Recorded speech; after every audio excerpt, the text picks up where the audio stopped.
I'll start recording now. Hey, everybody at home. Just asking if people are starting to notice the distinction.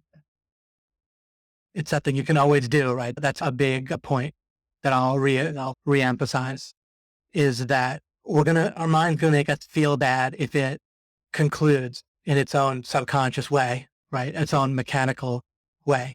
It's going to make us feel bad if it concludes that we're stuck.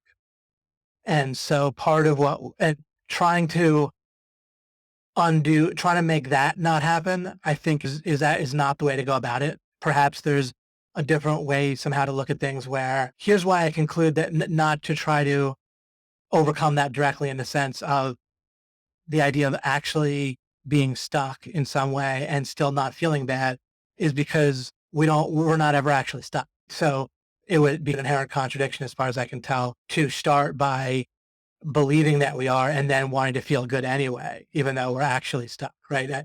The reality is since we're not, we're seeing something, or our mind is kind of processing something falsely. And instead, if we experience a negative emotion, it's a red flag that the whole situation, the whole goal situation and achievement and progress situation is framed wrong. And we're meandering back into the incorrect default way of processing goals.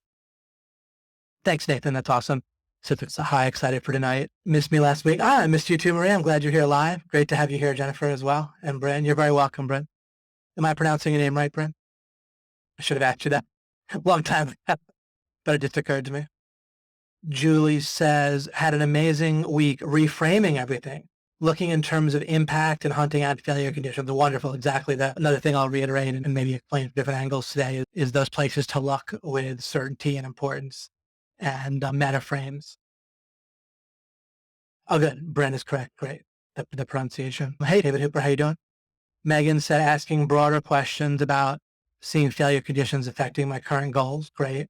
Including, by the way, Megan and everyone, another thing I want to reiterate or explain from different angles today or make sure that we get is the idea of revealing goals rather than setting them, right? If we're setting them, really what's going on is our kind of default process working. It's really just associative. It's just, this goal is associated with progress in our mind. And so we want to potentially re-examine our goals. You don't have to re-examine them all at once, but what do you do in the matter of kind of importance or things that you're in the middle of working on? Take a look. And so, for example, a colleague was asking me about, just as an example, just as mostly to try to understand this concept about failure conditions, about moving forward more with some software that he was working on, right, and releasing that more widely. And again, just as an example, one thing that he would want to do is take a look at how that fits into his overall plans, taking a look at his more ends goal and even the final ends goal and going from there, and then seeing whether it really is necessary this year or what it's going to do. And it very well may be, right? But then also getting a sense of what that even means, getting it more specific in terms of a revealed way of how that's going to be a building block for the future and what is he trying to accomplish with it, right? Because releasing software and making money with it and helping people with it isn't, in a sense, and if you follow what I mean, it's not like an end goal, right? It's not the end of all things. If he does that, then it won't be done. So then how does that fit in with what overall he's trying to do? Maybe that fits in just with essentially making money, right? Of course, when you're making money, you can be helping people, but generally when we're making money, the helping people might be a boundary. Just like if you're driving somewhere, you don't drive off the road, but you're not like when you drive, you don't drive half of your motivation is not to stay on the road and the other half is to get where you're going. The whole thing you're trying to do is get where you're going, but a boundary is you're trying to stay between the lines or on the, do you follow me? So in terms of helping people when you're making money, it may likely be applicable to you to represent it right. One of the parts of removing failure conditions is the better you represent things in your mind with the kind of illustration that you use, the better. And so representing helping people when you're making money is something that comes up again and again. And so thinking of it, representing it that way can be helpful, right? Again, that it's not like you're half motivated by helping people and half by doing a business, making money and so forth. You might, in a sense, be fully doing what you're doing in order to make money, which is valid. Just like you might fully be driving somewhere to get to that destination. but there's all kinds of boundaries. You don't want to run over anybody. You don't want to get hurt. You don't want to destroy property, and you don't want to drive off the road, etc. But those things shouldn't be confused with what you're trying to build. Boundaries are not the same as what you're building. They're boundaries as you're building the particular thing, or there might always be boundaries depending. Of course, the property rights thing gives an overall boundary in a certain way, right? So again, but my overall point there that is useful to point out the boundaries thing. And then the other part of the context is you want to more and more understand what it means to have a goal revealed. And I don't mean revealed like a revelation, like you pray about it and you feel like God talked to you. I'm not making fun of that, but I just don't mean that. And what I mean is revealed means like logically revealed, right? Accurate thinking. Logic is not the perfect term, right? Really just accurately thinking it through. And in order to know why you would want a building block, you have to have a sense of what the overall building that you're trying to build looks like, right? Or a stepping stone, where are you stepping to, and that sort of thing.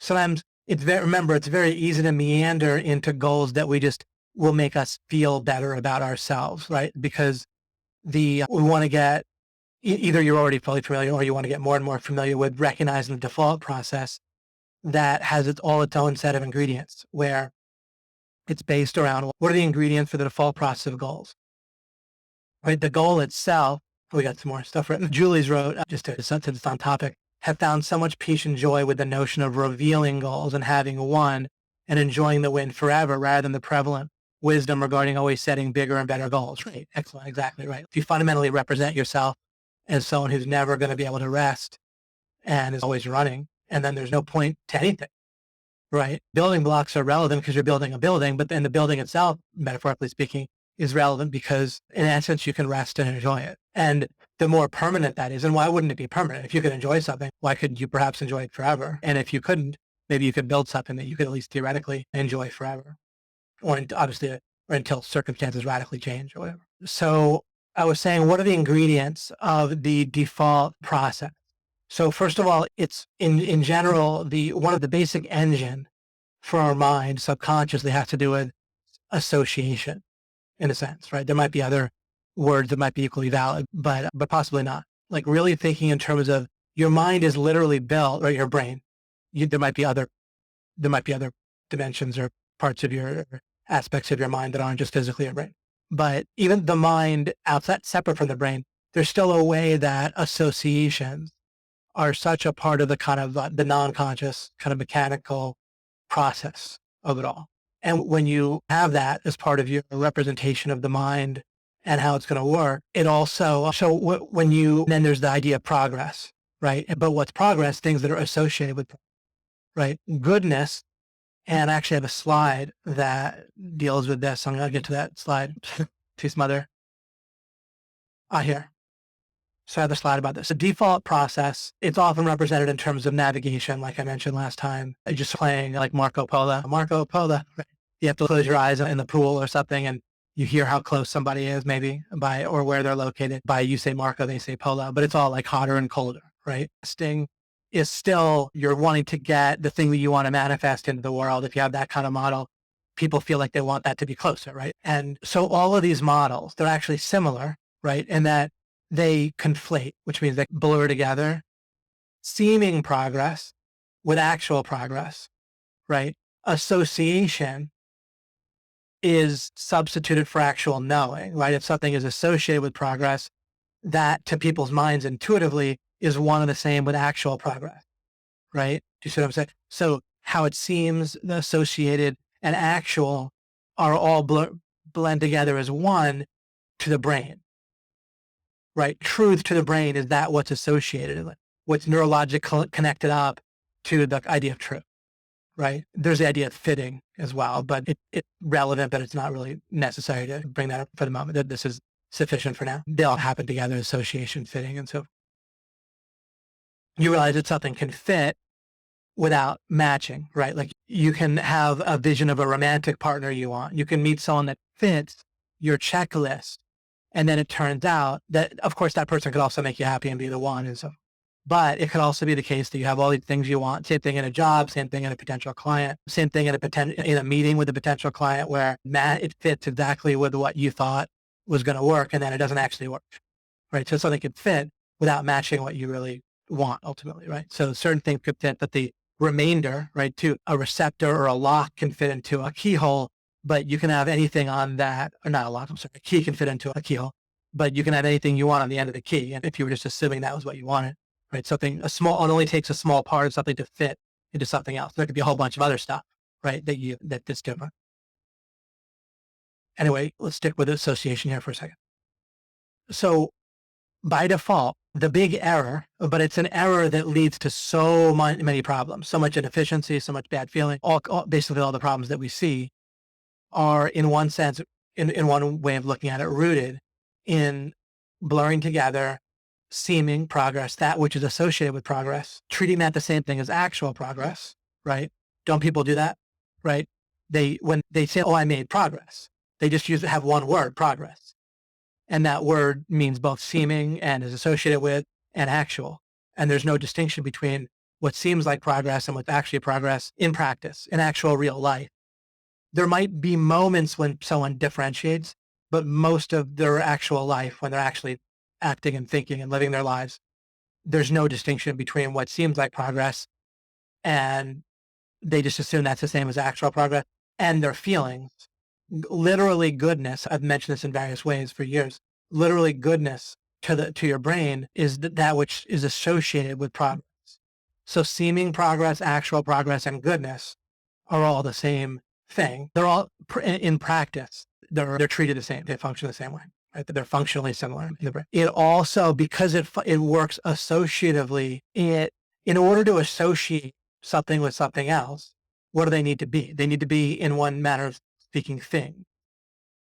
To your brain, what's a thing? It's like a cluster, right? It's like a bunch of things that light up, right? But your brain has to make, like a person that you're friends with, think of all the different inputs and aspects of that person, right? There's the body, there's their mind, there's their different behaviors, the different experiences of that person. In order to use associative thinking, your brain has to take all of that and make it into one thing, right? And you give it a name, like the person's name, right? And it's like they're one thing.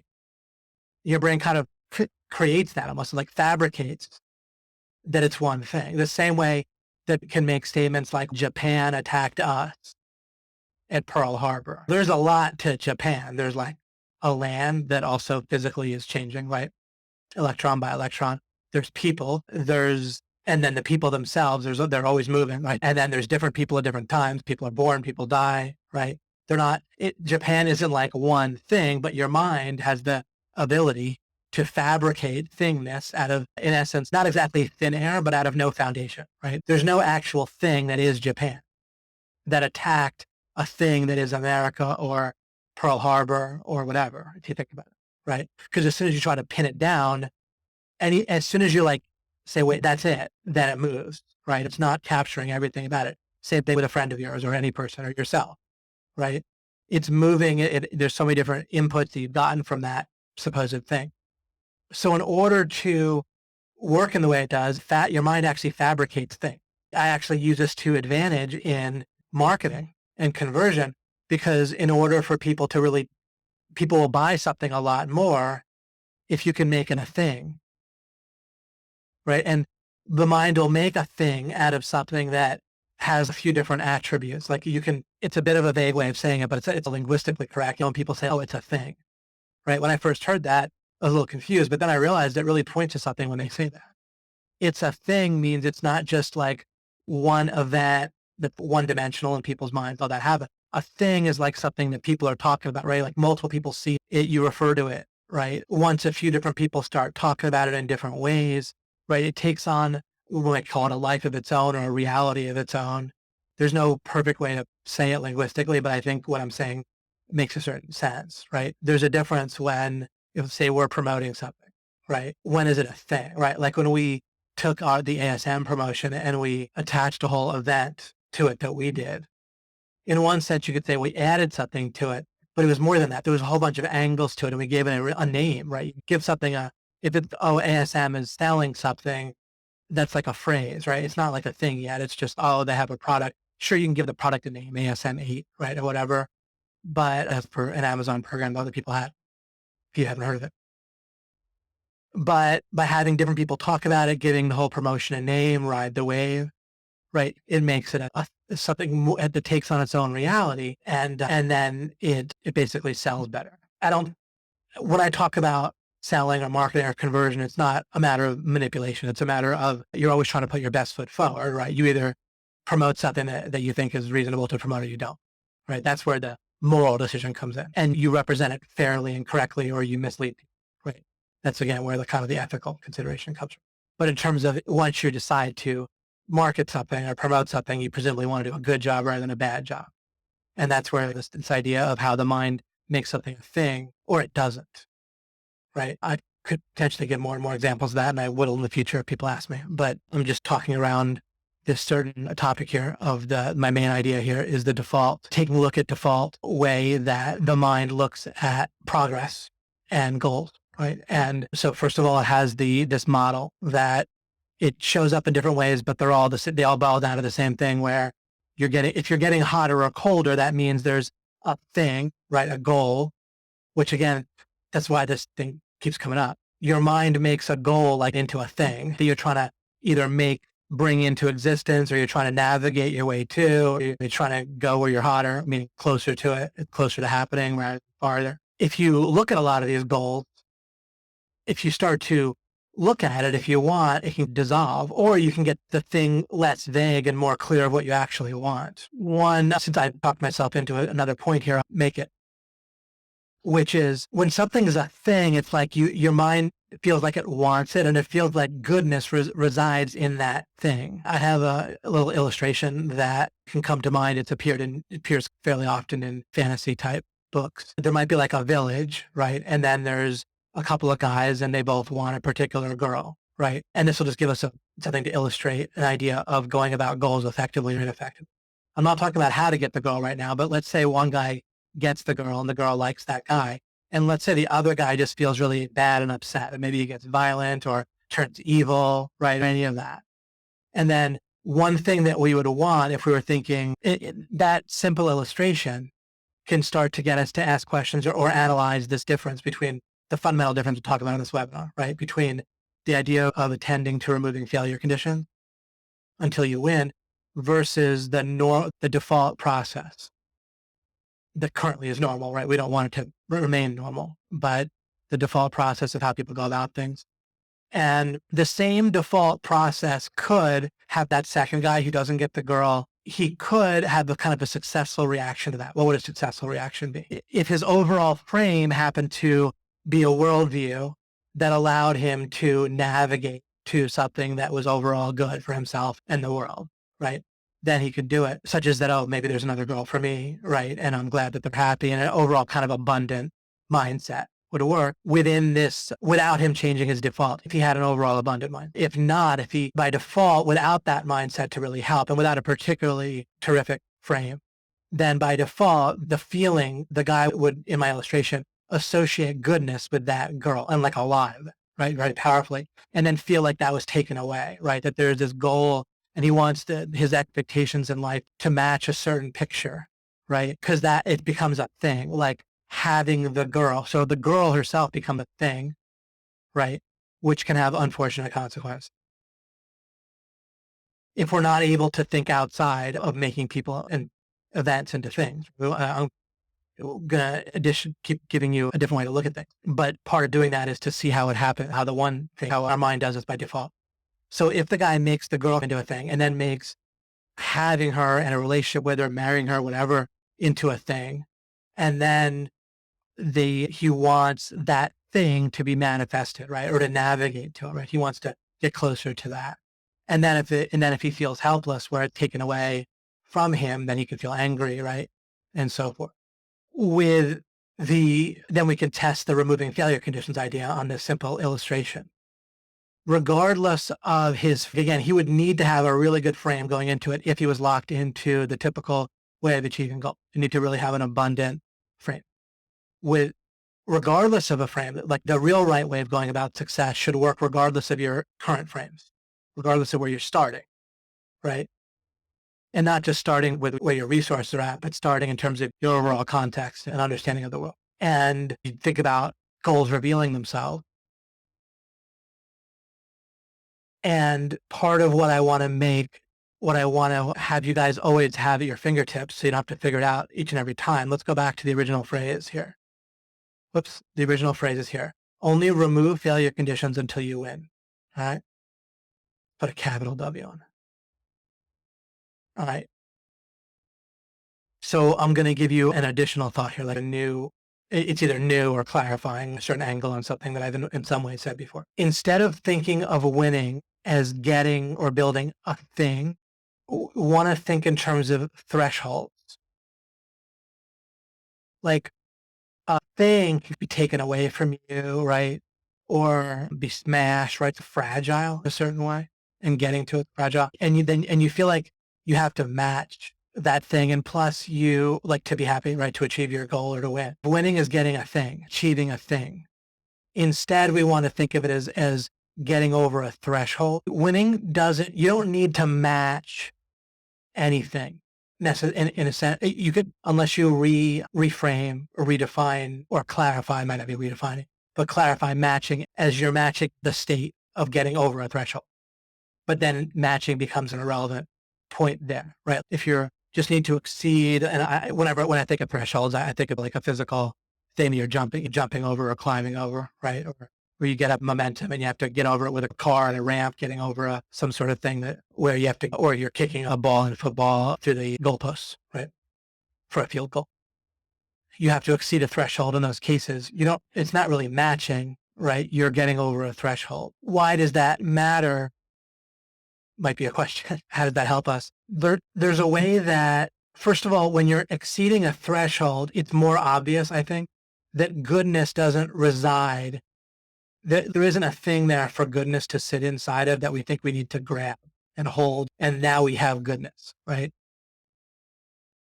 Goodness, you want to understand in two ways that are correct. They both kind of work together. One is that, and I've said before, is that it resides in I'm going to clarify a new term. I'm going to clarify an old term, excuse me. Let's just do a new slide. Consciousness. Instead of field, I'm going to say screen. I made a note of this on the Facebook group and someone else's question there today. I used to say field, but I noticed when I was reading Think and Grow Rich that Napoleon Hill uses the phrase consciousness field in a totally different way. And actually to refer to something that's non-conscious, clearly non-conscious. Like you're tapping into a consciousness field of information, right? And obviously that's not the field of information itself you're tapping into is not in and of itself a conscious being. When I talk about that critical distinction, a critical piece of understanding the world and so forth, and existence and who you are, and therefore how to be happy and how to make progress and how to make money and all that, how to have good relationships. You absolutely need to have this distinction or you're going to be crippled or you're missing a critical piece of what's going on. And it was this distinction that opened the door for me hugely that I started to make 20-ish years ago. And that's this idea that we are putting a name to and treating as one thing as everything that we're consciously aware of. And I called it a field, and that might have confused some people. It might not. I described it in the same way I'm doing now. But it's what you're currently feel like you're seeing, not the things you're seeing themselves are not what you might think of as the visual image is in your conscious field, whatever you're literally directly conscious of. You're seeing, you're hearing, you're thinking, right? If it's a memory and you're currently aware of that memory, whatever it is you're currently aware of, whatever form that takes, that would, by definition that I'm making here, would be part of your consciousness screen. So if you're currently aware of it, if you're looking at a tree, whatever it is you're actually experiencing, seeing, and so forth, then what you're seeing is part of your consciousness screen. If you're looking at the moon, in one sense, might be 93 million kilometers away. Is that right? That might be totally off, but something like that, or maybe something nothing. Maybe that's the sun, who knows? Or maybe that's exact. That's right. But regardless, however far it is away, but it's also right there in your consciousness field. It's not that it's close or far in your consciousness field. It's in your consciousness screen, excuse me, if you're currently seeing it, and not the whole moon, but that which you're seeing, the image, whatever you want to call it, but is in your consciousness screen if it's there. And that is everything that you have like direct access to. That's your starting point of your knowledge, is your consciousness screen. And without being able to realize that exists and have a name to it and have it be a concept that you can work with, then you can't understand the rest of the world. And I've talked about this in alchemy. I've talked about it previously. I don't necessarily, I'm not going to, weirdly enough, I'm not going to elaborate on it greatly here, but goodness, but I'll use it to some degree. And then either past material or future material, I can cover it more. But I'll, just for what's on the topic here, I'll use it. Goodness, in what, the experience of it. So in one sense, it only exists as part of your consciousness screen and other people's consciousness screen and God's consciousness screen. That's the only place that goodness in one sense can reside. Just like the only place a visual image can reside is not like on your retinas or certainly not in your brain, right? Then there's just electrical impulses. There can be things going on in your retina, but the visual image in the sense of what you're conscious of can only exist in a conscious experience. Things that are inherently conscious experience can only reside in a consciousness screen of conscious being, a being meaning something that has a consciousness screen. That's my full definition of a being, is that it's something experiencing or a consciousness screen. A being can have other qualities, like we clearly have some sort of power or free will. And then a big question is how exactly does that work? But that's all kind of part of what the critical questions are, and they all get answered together in my model of the world. Including, well, how do we fundamentally exercise our power of free will, come down to this answer, right? It's all the same question, as I said. How do we make decisions? How do we know what's true? It's all related to the same basic question. And the answer is also related. So goodness resides there. But then there's the question of, all right, so goodness only resides in my consciousness screen. But then I still need to know what's the precursor to it. What's the reason for it, right? Either goodness happens for no reason whatsoever, in which case everything's basically meaningless. Right? If there's no reason for anything in our consciousness field, then everything breaks down. And that's not the case. That's absurd. You can work it out for yourself if you want to delve into it more. If you have trouble working it out for yourself, you can ask me in the future when I have more Q&A. But so what's the reason for goodness? What are the real conditions that cause it? And what I'm going to give you something now helpful here that you can grasp onto, given that background, which is that we want to think of goodness. The reason for goodness is going to come from, I'll first use the word like an intersection. Another word we can use is a little bit complicated, but it captures it in a useful way. And to the extent that you can picture it, I'm not like an expert on waves myself, but there's a way that two waves interact. And then there's an interference pattern that forms from the interaction of two waves, right? They form a pattern.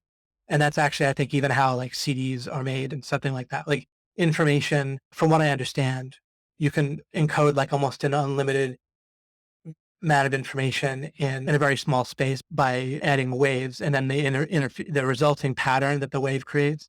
And then you can put another wave and it becomes more complex, but it doesn't really get bigger. It's just like more complexity in one space, like more of a interference pattern.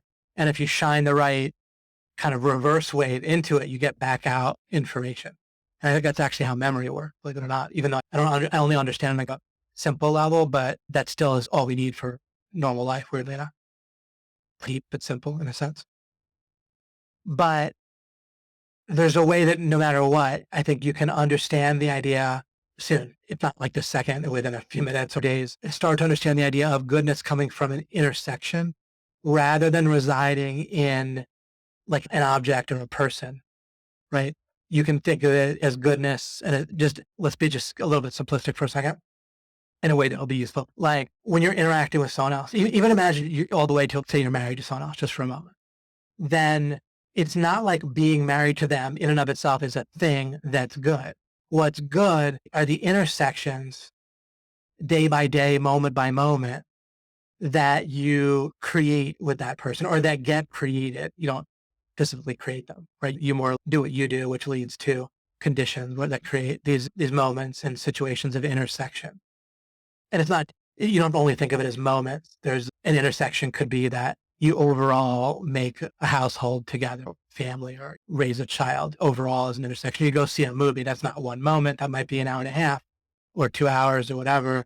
But that whole thing, if it's a good intersection, then you both enjoy the fact that you're both doing it. I find this extremely, unbelievably useful in thinking of it this way, because it also means that you don't need to try to force intersections that aren't going to lead to goodness. People often think that a relationship is about first, like, one person does something the other person wants and they don't really enjoy it much. Then the next day, the other person does something they don't like very much because the other person likes it. I find that by seeking out intersections that we both tend to like, including when you really like and love somebody, then it's much more likely that relatively mundane or otherwise mediocre event might be particularly enjoyable. But if it's not, despite the fact that I like my wife and love her and so forth, that I generally not do it and she does, we both think that, like, have this sense, right? And so it's easy. And in practice, it works tremendously well.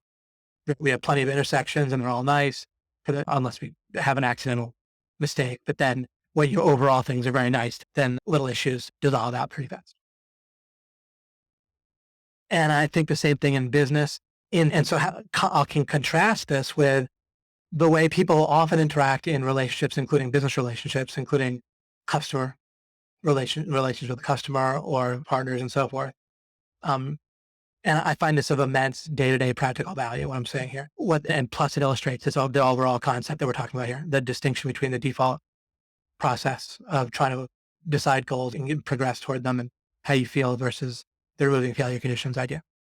So normally what people do is they imagine a thing that they want, like an event or what someone should do, or they imagine a thing and then they think how people fit in to, if this person does this, then my goal will move closer or be achieved. And since people compound that error by thinking that the goodness resides in this goal, this thing, right, that you make or achieve, or a person gives you money or signs the dotted line and becomes your client or whatever, that goodness resides in that thing.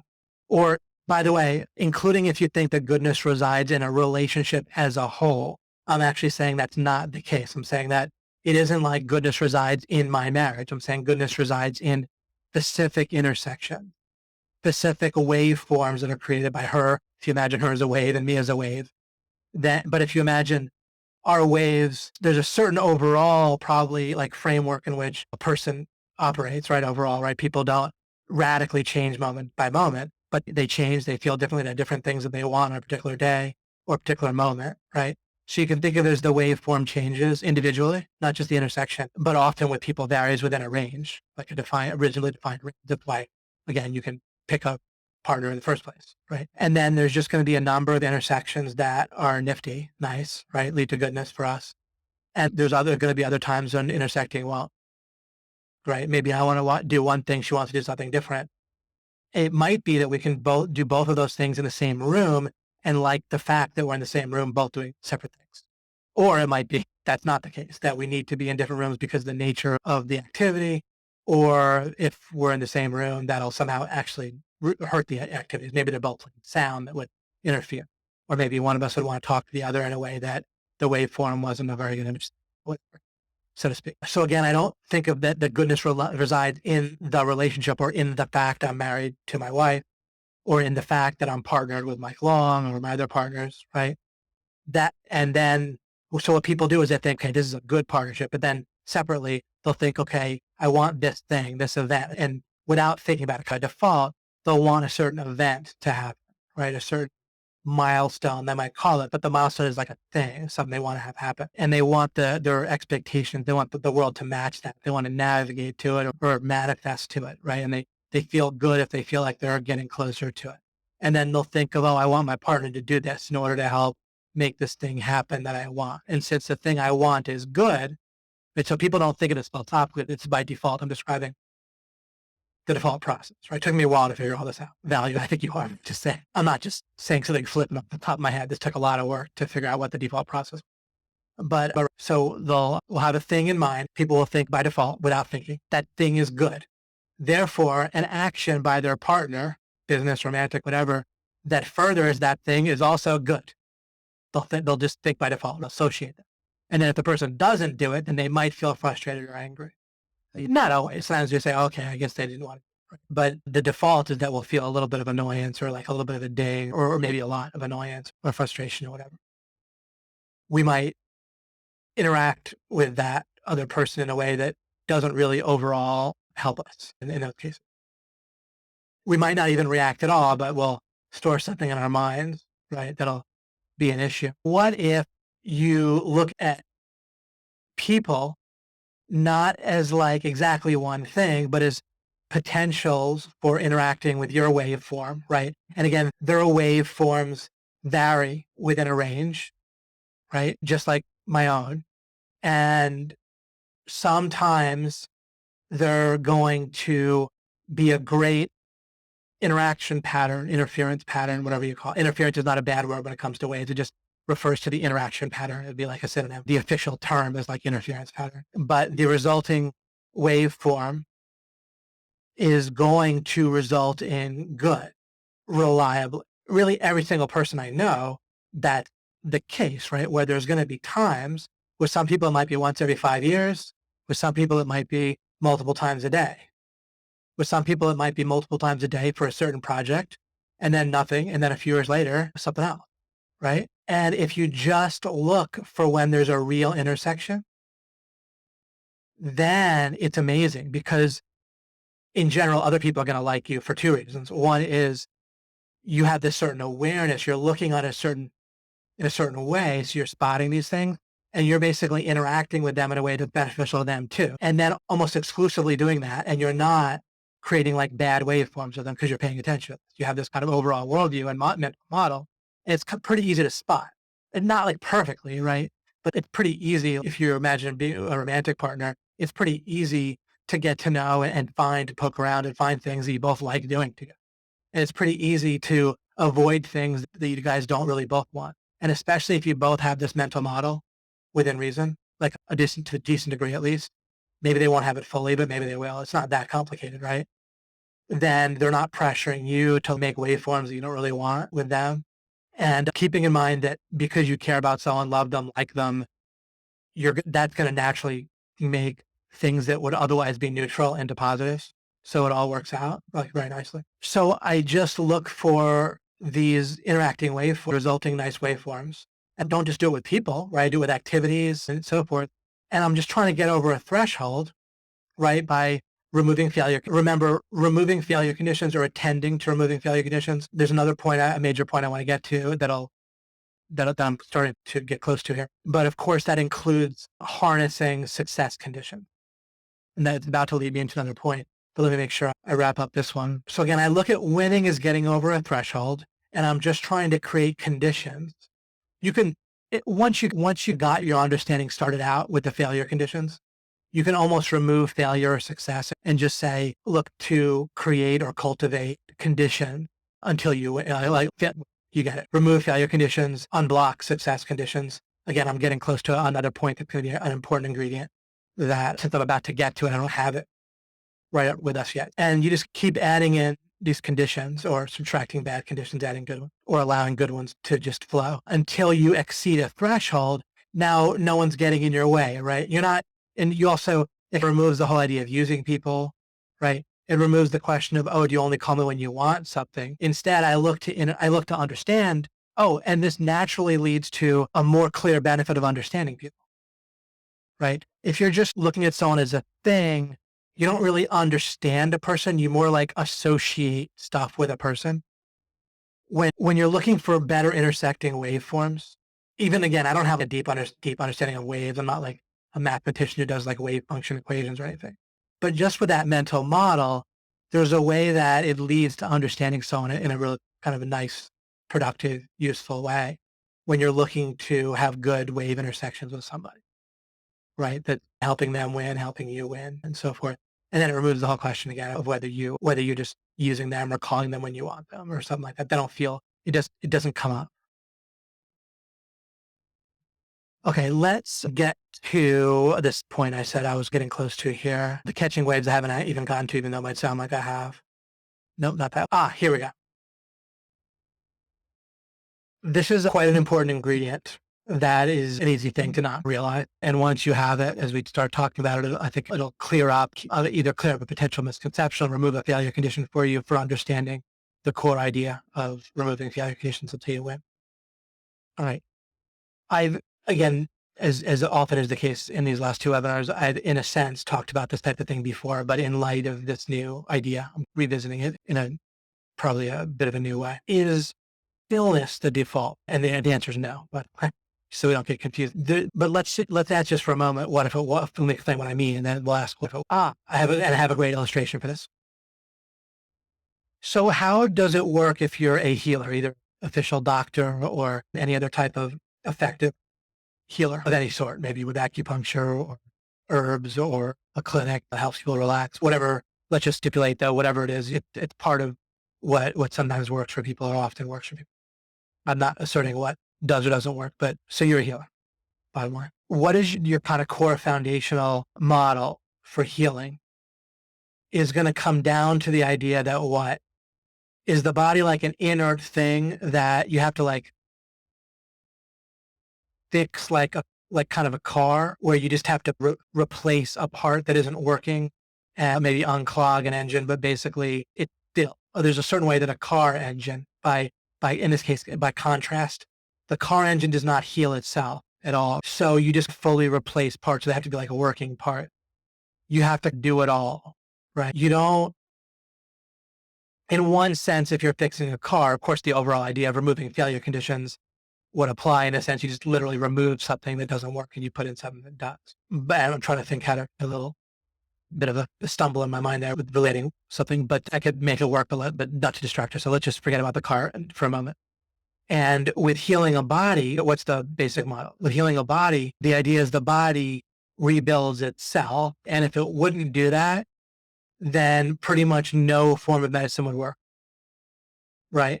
Neither getting someone to not be stressed, getting the right nutrition, nor going in and cutting something out that's interfering or with the body healing itself or just working well. And even if we probably don't really take this into account, I think most everything does that's effective.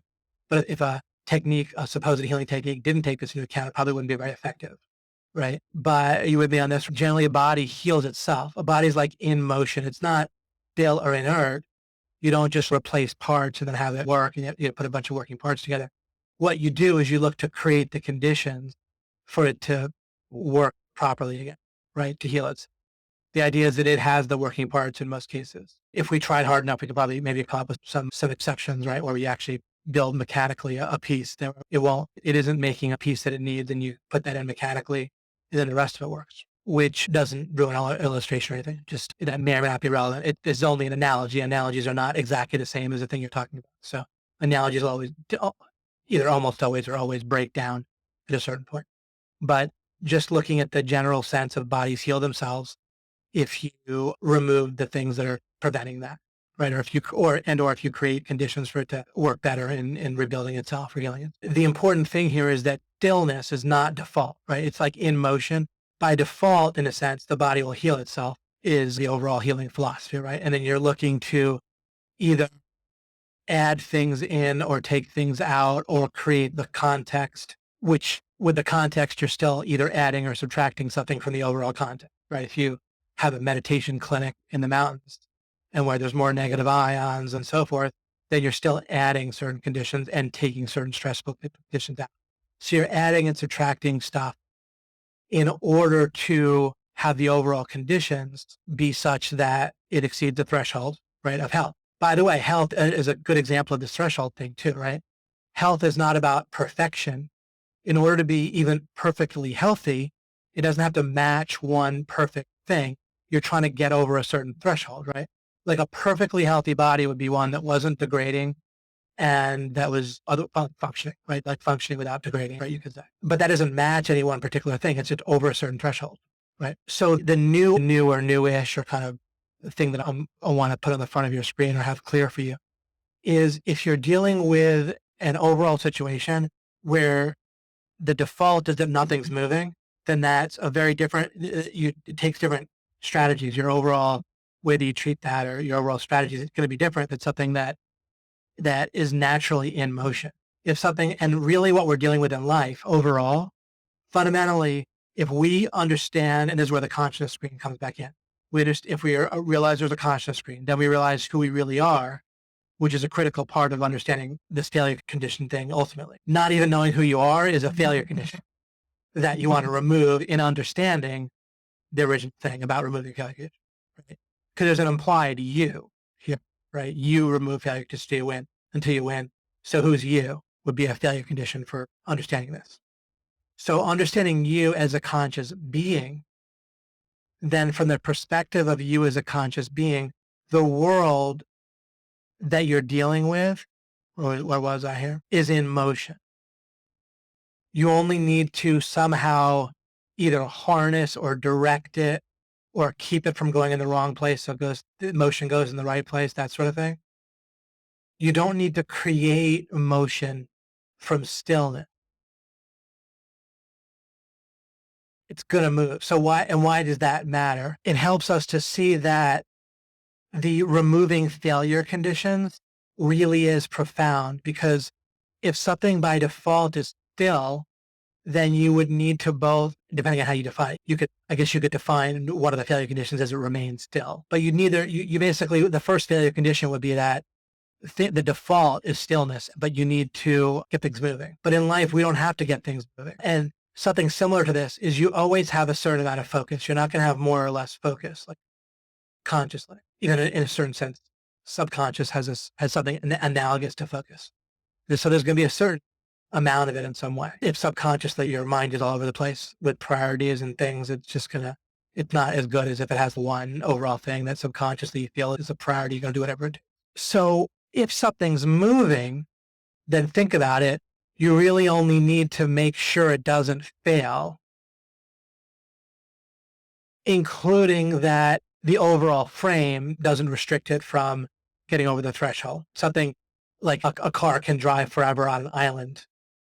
And if it needs to get to somewhere that's not on that island, then it's not going to get there. It's important to realize that another thing about the world overall existence is that it is state dependent, that the next moment is clearly based partly on the previous moment. That has to be the case in a world where there's reasons, and you couldn't have a world without reasons. And it's not really controversial, of course, to say that the next moment is going to be partly based on this, obviously, right? Otherwise, everything would be totally disconnected and chaotic. Nothing would have any connection to anything else. So when you have a state, we're dealing with an existence that is state dependent, meaning the previous moment matters, which also means you're like frame. The previous moment sets a certain type of frame on things. And again, part of what that means is that motion itself, sometimes people accidentally think that given an unlimited amount of time, you'll achieve like anything in the universe, like all kinds of anything becomes possible if you have an unlimited amount of time. That's actually false in a state dependent existence like we have. And it's illustrated with a simple illustration, as I said, that a car can drive for an unlimited amount of time on an island and never get to a continent across an ocean. Doesn't matter how much time it has. It'll never get there ever because of the state dependent, the frame dependent.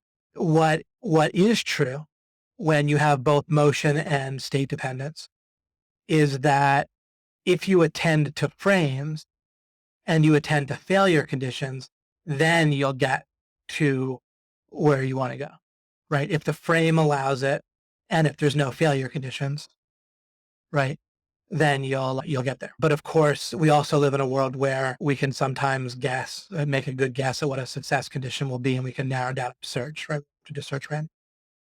But anyway, keeping in mind the stillness as default thing, it'll come up. We can see how it comes up with medicine. Let me think it comes up. People talk about motivation and so forth. You're motivated. It's really a matter of undoing the combination lock, kind of unblocking or either unblocking, or when it's unblocked, it'll look also like you connect up the chain of events. You can think of it like connecting to a battery. But when a goal reveals itself to you, then that means it really is going to help you. And so the motivation is going to be there. Where your issue is going to come up, so let's go to another important concept that I touched on before, but I want to make sure that we have this at the tip of our mind. What's going to come up, so we're in motion, motivation is not the central problem. What is related to motivation that is a potential major issue is important. And as a very practical matter, both as a deep and very practical matter, one of the places to look if a goal has revealed itself to you using accurate thinking, I don't mean revealed itself like a revelation of a feeling.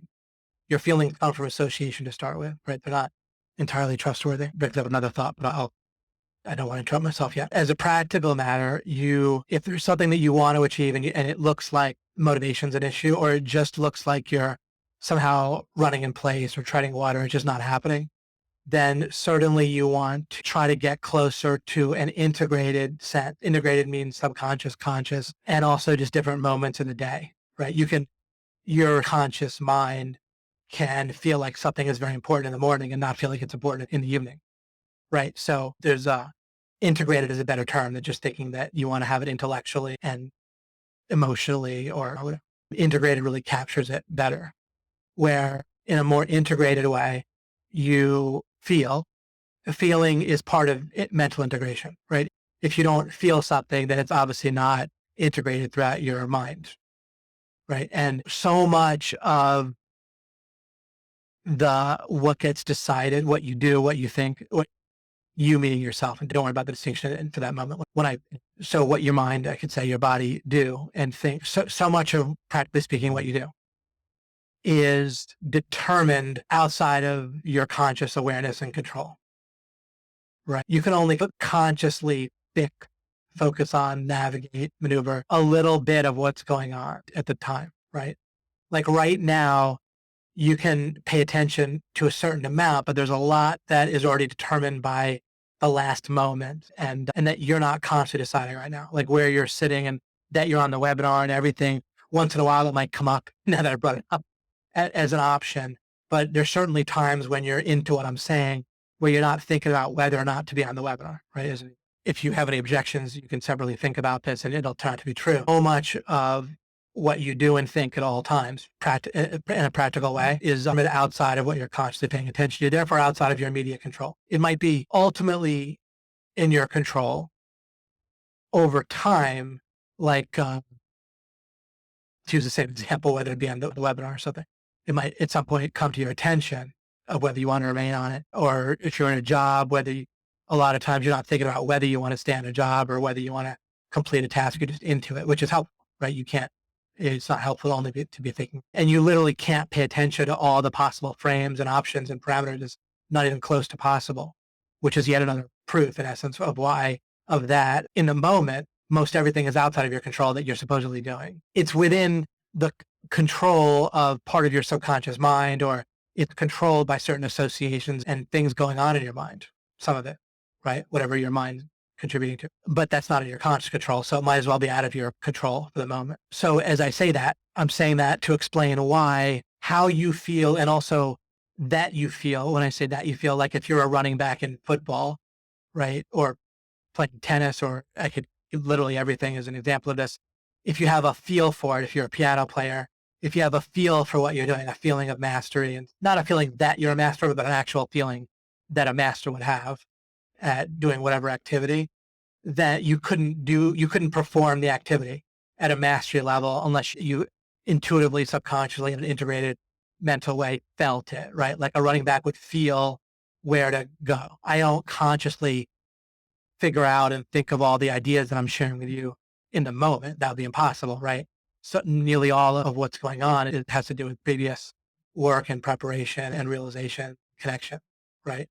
Much of what I say is basically, in essence, determined subconsciously in the moment, right? I don't consciously think of every potential sentence I could say and pick the one based on all the potential results and outcomes and a knowledge of what, right? It's by feel, nearly all of it. And that's how life is. We need to have that be part of our model of success and embrace that. And since that's the case, though, we do need our feelings, our subconscious feelings, stuff that's mechanical, stuff that's outside of what you can get right consciously, right? You can only know consciously. And the way that you want to see, you don't want I'm not saying, and I'm specifically saying not to have your feelings determine the outside frame, right? You want to figure out overall frames of life that are correct: abundance, who you are, that God exists, what the overall win looks, and then in from there, right? Goodness is a lot of things I specifically talk about and anything related and whatever actually is an outer frame. But you need to embrace the fact that, and work with the fact and harness the fact that most everything that's going to go on for you in every moment is going to be determined outside of your control. You gain overall control in your life by getting the foundational, more outer, deeper frames right and working inward from there.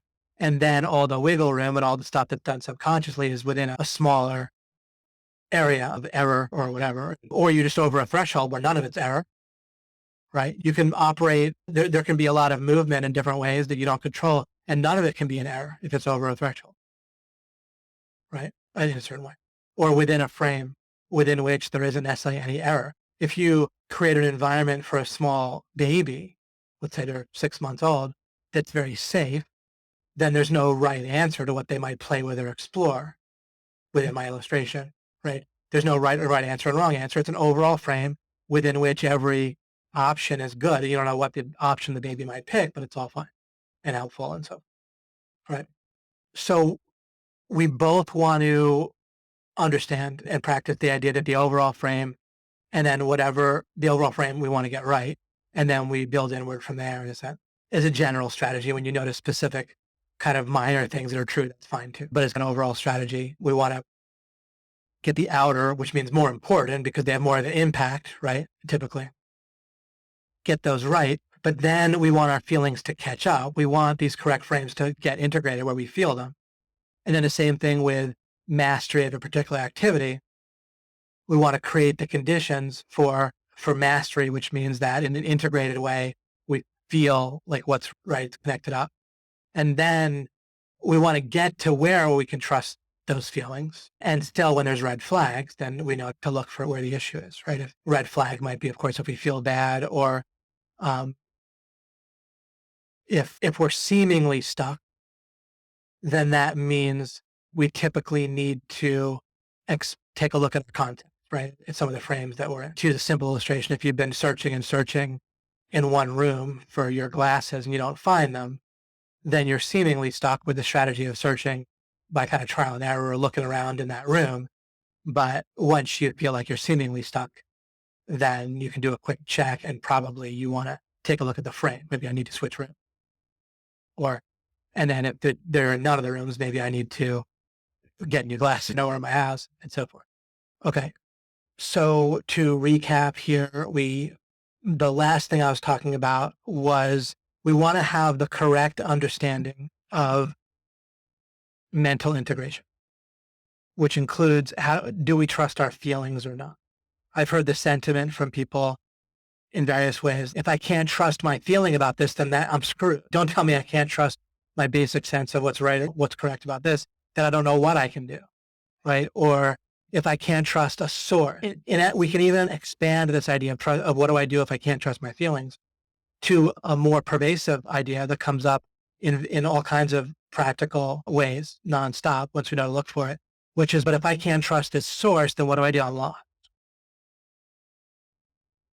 As part of our understanding of the core success methodology, we need to have, I had a note about this actually before our slide, but I don't think I need a slide, just this idea of a source. We need to have an overall understanding of success and so forth, where we're not stuck if a source isn't perfect, right? As an example, Christians in practice tend to believe and reaffirm that if the Bible isn't perfect and inerrant and taken as a whole, then they're stuck. What are they supposed to do at that point? Or they'll say you can't pick and choose certain things. You can't. I agree. It doesn't make any sense to pick and choose. But in any case, if you're stuck with a source, the problem, we're back to the waveform thing, right? The trouble is that source, in this illustration, the Bible, let's say, but we could use a zillion illustrations. Greg Morrison, right? G was teaching, or me, right? As someone teaching you, or your own feelings, or your own, there's like an area that lights up when people feel like God is speaking to them, or there's like a deep inner voice that's like perfect, right? And there's just like certain neurons that light up when people feel like that. And so I think probably a lot of people secretly have that sense that, oh, there's a certain communication that I receive that's very private and spiritual, and I know it's right when I hear that voice. That's the source too. And what we want to do is when we have the waveform illustration, here's the issue, is that source is interacting with your mind and there's a resulting waveform. And so which is it that's perfect? Is it the original source, which in most cases we don't know, most or all cases we don't know if it's perfect in the first place. But then we're conflating the waveform that result in your mind interacting with that source, right? Even if Greg is right about everything to do with SEO, or if I'm right about the critical things that I'm trying to tell you about success and so forth, then you can still misinterpret that. And people do plenty, right? They'll get a bit of a wrong idea from what I'm saying. It doesn't mean they're doing something wrong as a being, right? Doesn't mean I'm doing something wrong. It's just when I speak, what you get is a resulting waveform, right? It's an intersection between your mind and whatever I originally intended. And there's really like a cascade of waveforms, right? There might be what I supposedly intend. There's what I figured out. Then it's in my mind and it comes out in the moment, so partly subconsciously, right? And then it interacts with your mind, right? And then also there's your memory of it when you're thinking of it later, right? It's like almost like a game of telephone, but with waves, right? Where you get an interference pattern, and then that becomes a memory, and then you recall it, and that's like a new interference pattern, right? And so forth. Or I have one idea in my mind, but then by the time I say it, it's interacting with language, right? And then it interacts with your mind interpreting it. And so you have this cascading series of waveforms, as I said, like the game telephone, where things meaning gets changed as people relay supposedly the same message to another person over and over, right? It gets more twisted. So you want to have an overall strategy in life where you're not dependent on sources to give you perfect resulting waveforms once your mind attends to them. You can also allow for the waveform to be useful and for all intents and purposes perfect, or over a threshold of what you need to win. In other words, when Greg Morrison teaches you something, what you understand him to be saying might be functionally perfect, right? He might have gotten it right. And by the time you understood it, you might have gotten it right as well, in the sense that when you go to use it, it's going to work just fine, right? So I'm not saying one way or the other, whether the Bible is true or not. I'm saying that we need to stop conflating the part of one of the waves that ends up forming a waveform with the resulting intersection, right? We want to not, I've expressed it before, in X times Y is not the same as X, right? It's basically Z, right? Of course, if either X or Y didn't modify, if either one of them was basically one, right? Mathematically didn't modify the other, then X times one is, I admit, if sometimes in philosophies, there's the idea our mind needs to be a still pool that doesn't change the meaning of things, right? But the problem is, how's that supposed to happen? What if you read the Bible in French? You don't speak French. Then is your mind going to be a still pool that doesn't mess with the meaning and you just get the pure meaning of the Bible in a language you don't speak? Or when I say the Bible, it could be Greg Morrison, it could be me speaking in a language you don't understand, right? So the idea of your mind being a still pool, there might be an aspect to that's helpful, right? Certainly, if we can come at a situation without additional bias, then that's helpful. But anytime we have to interpret something, which is pretty much all the time, then there's that part of it too, right? Which you can't just be an inert thing if you're interpreting. There might be more to figure out about that I'll figure out over time that'll even shed more light on it. But I do want to stress that there's a way that people treat sources where it's a failure condition. Right? It's like they need to feel like the source is always right, or else they're just adrift at sea. Then the source disappoints them, or at least their perception or interpretation of the source disappoints them, they feel lost, including of your own mind. You really need to have something, and this is very important, that you don't create a situation. I think a lot of you might still be here to some degree, where there's a certain part of you feel like, or a certain part of your mind that you feel like just speaks the truth. And if you feel a certain way about something, that it is right. And you feel like it's important to not let go of that. Because if you do, then what do you have? And you don't need that. You can have your feelings follow from what you determine to be true. Hanging on to false certainty, it's a big breakthrough I had right months ago, is that in essence, it might be the biggest or the most fundamental failure condition. And the biggest block between you and I having full communication, or me helping you best, is a false sense of importance will keep you from even sticking with me. I say, believe me enough to stick with me, right? So for all the people that don't listen to this webinar, then the block, these are all related: certainty, importance, and a confidence in context already being right. They're all intimately related, but you can't really separate, right? People are certain about the lack of importance of what I'm saying, so they don't listen to the webinar. some people, right? So still, it still boils down. You can say it boils down to any one of these three because they're also interrelated. And any one of them leads to the others, right? Importance, certainty, and context frames. So you get any one right and you get them all right. Or if you get any one of them wrong, you get them all wrong. Which means that you could pick one, like certainty. And if you let go of needing false certainty, then you're ultimately going to be and remain unblocked, and you're going to keep making real progress. They're really the one thing that can fundamentally get in the way of your progress is a false certainty. Like when your mind fabricates certainty about all kinds of stuff, and you have these barriers of, no, I'm not going to touch that. That's offensive, or that's just true. Right? Or you don't even realize that you're affirming something that's true. You just take for granted the importance or lack of importance of something, right? You'll feel like, oh, that's not important, or I don't understand that, so it's probably not important. And you won't even realize you're affirming certainty in that case, right? But whenever you have an affirmation about importance, even if you don't realize it, right? Whenever there is an affirmation and you either by neglect or on purpose, either consciously or by neglect, affirm, oh yeah, that's unimportant, or that's important, you are also making a certainty claim. And unless you arrived at that to the proper method of accuracy, and how do you have accurate thoughts? How do you know that something's true? Let's not forget our fundamental core. Here's a new way of answering it for you. How do you know if something is true? Remove any of the failure conditions. Remove any conditions of uncertainty. This is even better than telling you to disprove the opposite. Disprove the opposite is one way you can get to the win, but you have to get to a threshold of clarity, right? Where it can't be wrong for whatever reason. Either it's so clear that there's no way, right? So once you're over a certain threshold of clarity, so how do you get to truth as you remove failure conditions? False certainty, right? Being content with a BS method of certainty is the starting failure condition, right? The most fundamental failure condition. You need to let go of that. Let go of knowing anything for a moment until you find something, right? Then you can start with, hey, I know that I have a consciousness screen.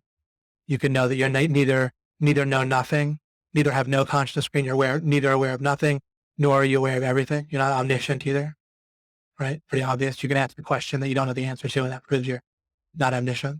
Right? You can know that there's a variable amount of goodness that you can experience.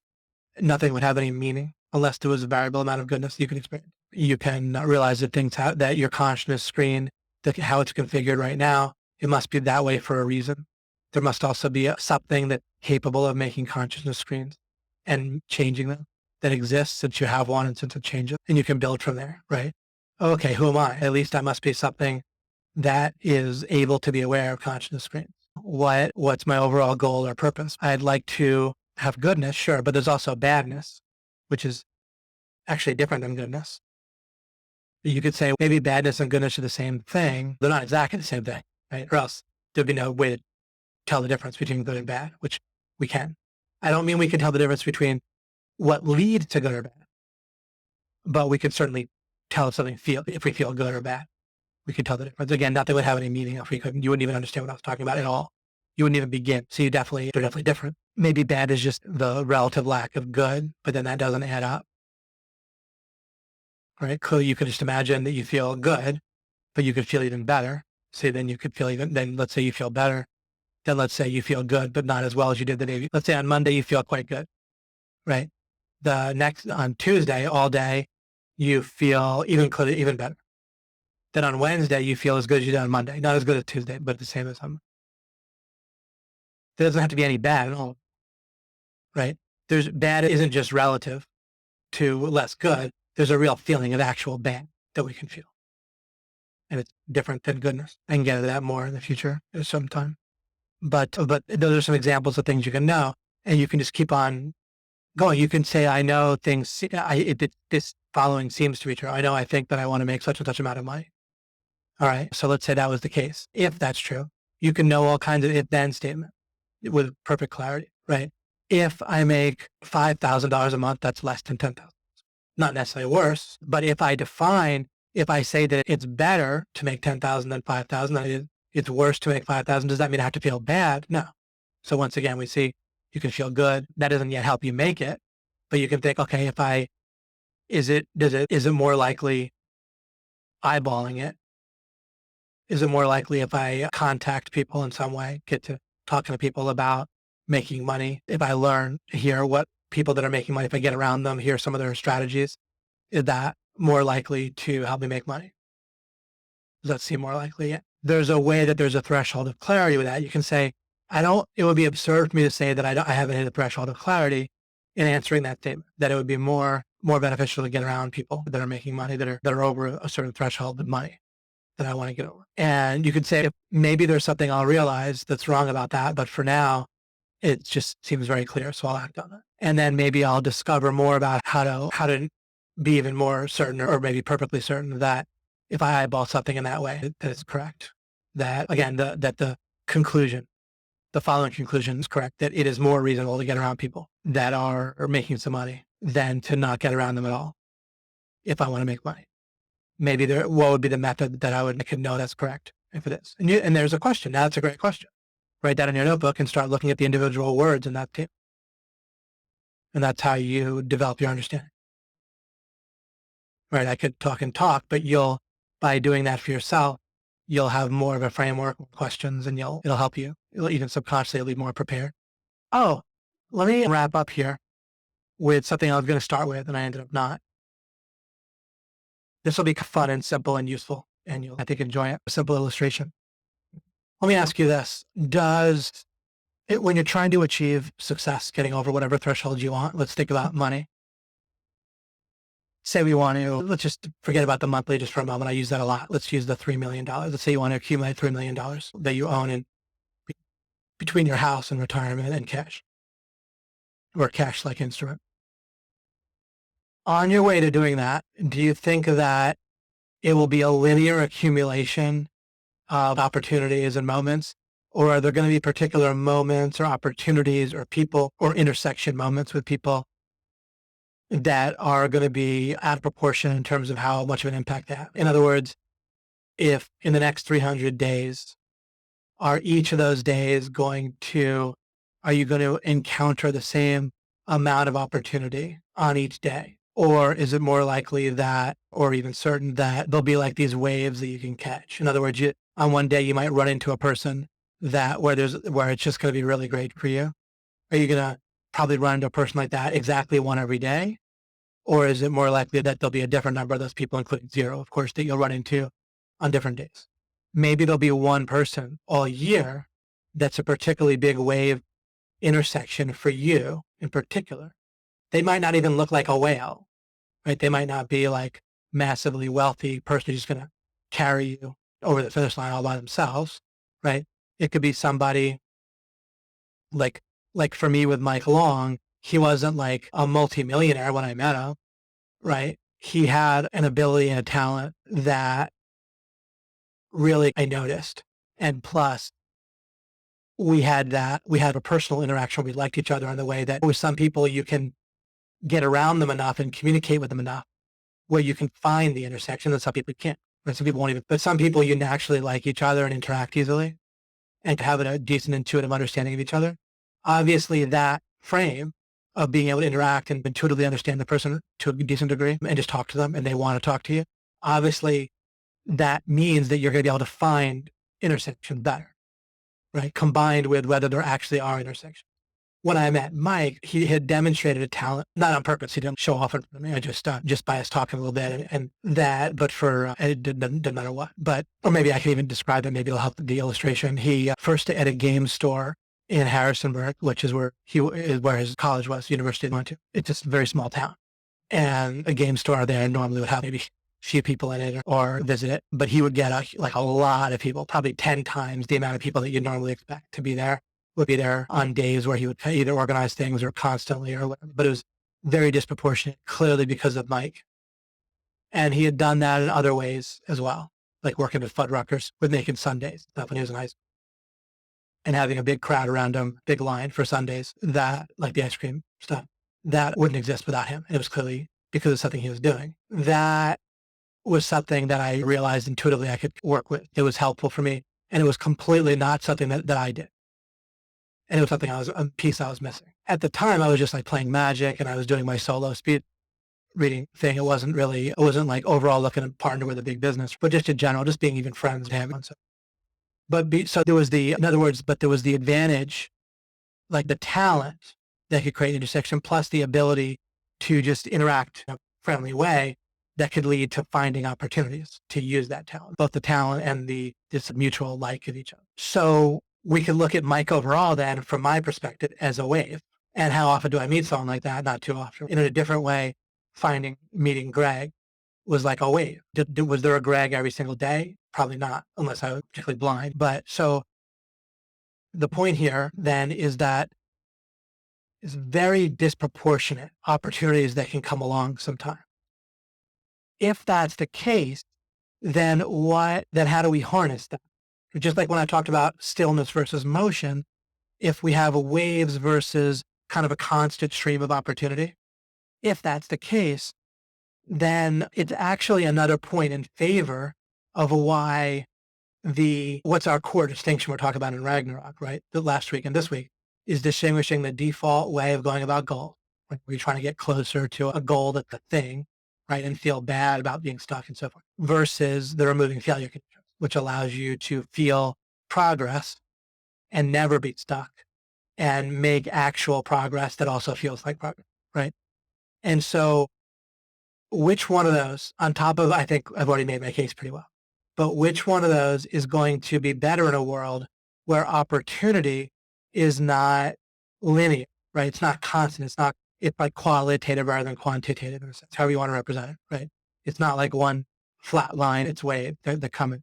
And there might be two big waves a year, or one wave. Heck, with romantic relationships, might be one wave every 10 years, right? Like one particularly great opportunity for you. Remember, this is about intersection. This isn't about a person who is inherently a thing that's a huge wave, right? The opportunities are relative to you, right? In your situation. And it's the intersection, right, that it's going to create. Anyhow, just we can go back to this kind of simplistic view of these waves that come up only every once in a while. If that's the case, should we be looking for waking up each morning and wanting to see progress? Or would a model that naturally leads us to understanding and leading conditions to the right overall frame and preparedness, right? Isn't someone who's removing failure conditions, which includes, of course, what's a failure condition if there's waves, is not having the right success out. We certainly want to be able to notice the wave when it comes, right? Have a receptor out for it, but then also be prepared to go with it, like harness it, ride it, whatever. The trouble with harness and ride is it doesn't work so well if a person is one of the things. So our metaphors start to mix in bad ways. But anyway, to catch the wave, right? Then our core methodology in Ragnarok is perfect for a world in which there are these massively disproportionate waves that can come by.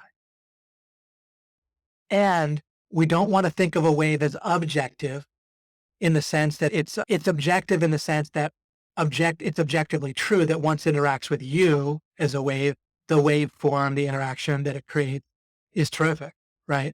But it's in one sense objective and subjective don't apply, but it's a waveform, not in and of itself, right? So it's not about, often what people do in the normal model is they're always trying to get around like big gatekeeper, right? Instead, I want you to have a different mental model. I want you to think of it as you're not going to catch a person as a wave interaction unless you're equal to them in a certain way.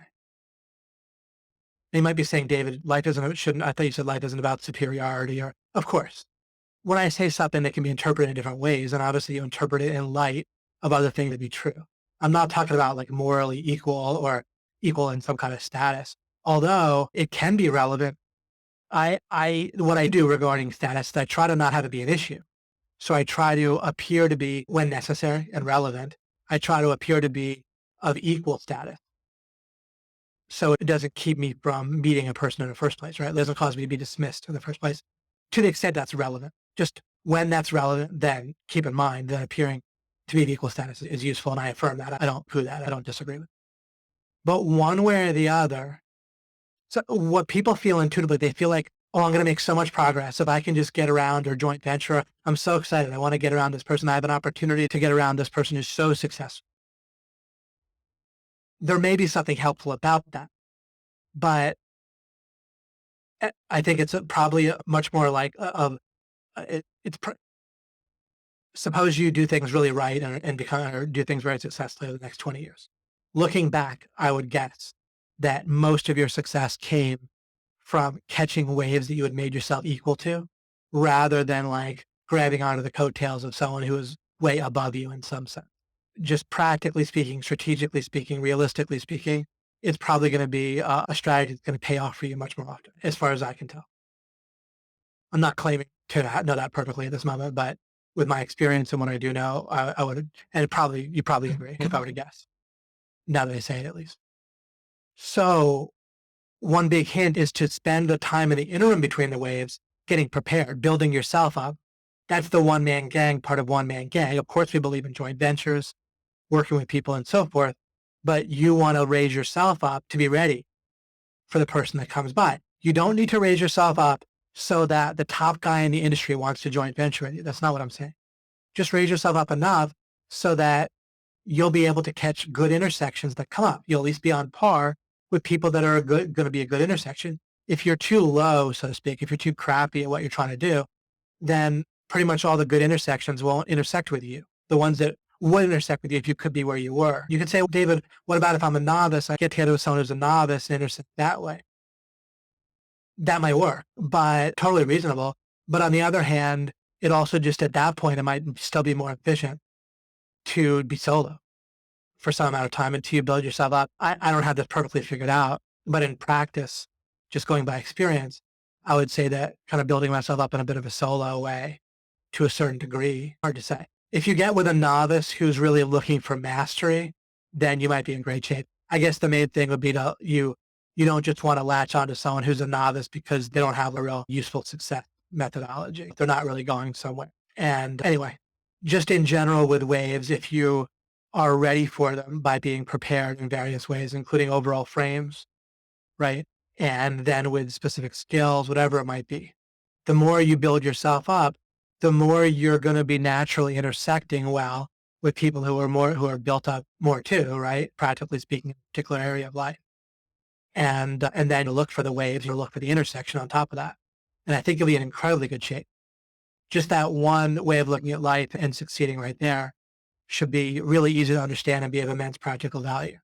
And again, you think of it in terms of waves, think of it also in terms of wave intersections, build yourself up being prepared overall with metaframes and specifically prepared in that area of life. And then when waves do come, and it might be a person, it might be an opportunity, right? When the Stompernet opportunity came up for me, which is a launch I got to participate in when first they brought in Mike and then he brought me in, and it ended up being a $10 million day-ish kind of launch where it was like over 1,000 like programs that were like over a year, a commitment to pay 10,000. Not that everyone stuck with the commitment, but whatever. It was a big success at the time. But when that came by, I was ready and I treated it very seriously. I really focused, made it a priority, that sort of thing. So both being prepared and then, of course, when you see waves as wave, if you don't have the overall frame of that allows you to see wave as wave, if you feel intuitively the wrong frame, which is that kind of every day, oh, what people do is a wave will come by. This is easy to see with dating. A person that a person is really attracted to will come around and affirm, oh, you're great, and they'll express interest. All of a sudden, some people will then think that's going to happen every day, and they don't treat it seriously. It's a common thing. If you both want to feel like you are great, which many people do by default, by accident, and if you don't realize about wave, if your mind doesn't kind of have that integrated as an overall worldview that you're hardly aware of, but it's there, then a wave comes by and a person just uses it to get cocky and arrogant, and they screw up the wave, they screw it all up, right? And people do this a lot. So you very specifically don't want to do that. And I think though that I showed you how to set things up so you won't do that, right? You're not looking to just prove that you're great, right? Waves aren't there to make you feel great and then get cocky and treat the wave crap, whatever it might be, an opportunity. But I've seen people do this so much, right? Because, oh, that means it's going to come around tomorrow. Again, the same wave. So who cares? So that's my last thing I'll leave you with that, as I said, I think a lot of easy to understand, to apply and practical value. Otherwise, just to recap, we talked about everything I was doing today It was a kind of webinar that you'll probably want to listen to the replay of because I talked about things, right? One benefit to talking in this way is that kind of a false sense of structure or closure is counterproductive, right? But I overall had a number of points I wanted to get to, which I did, that all would further triangulate in on helping to see distinctly the default method that I talked about in terms of either navigating or hotter and colder or manifesting, but where everything's about getting closer or farther, right? Making a goal into a thing is one of the parts of that, right? There's a feeling of pushing sometimes that people need to do in a wrong way, where if you feel like things are still by default, then you feel like you have to push the world and other people. If you feel like they're still by default, you have to push them, right? People wonder if Chance speaks and reads so many languages at such a young age. Oh, you must have pushed him.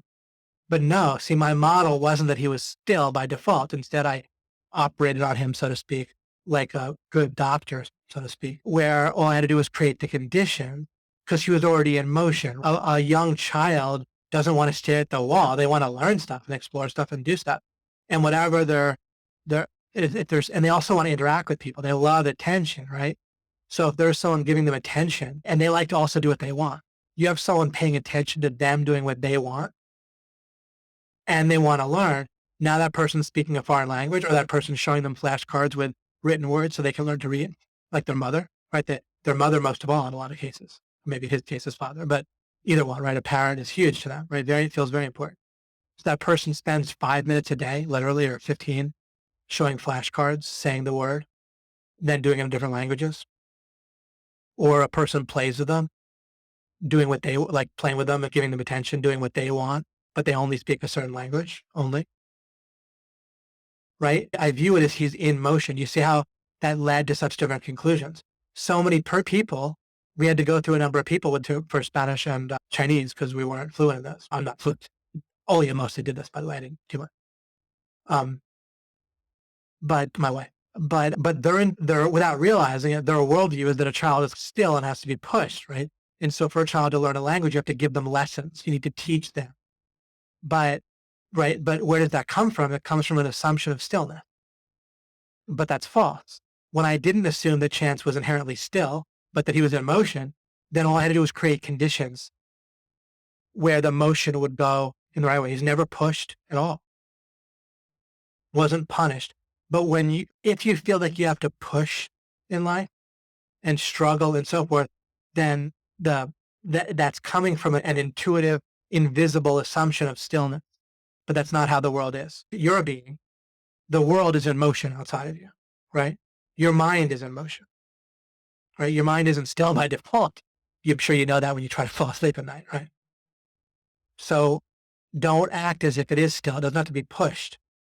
Pushing can be counterproductive. It can create a force in the opposite direction, right? You push a kid to learn something, it could or you could break something. You can seemingly achieve the result you want, but now it's broken. The motion is broken. You break them, right? And so we neither broke him nor whatever at all. Trust me. And it'll pay off later. But when a child's 5, it's very tempting to want to break them in certain ways, right? Do this because I'm your parent, right? That's helpful in the short term. So people feel like they like it. They're making progress. Their kid's more compliant. They even call it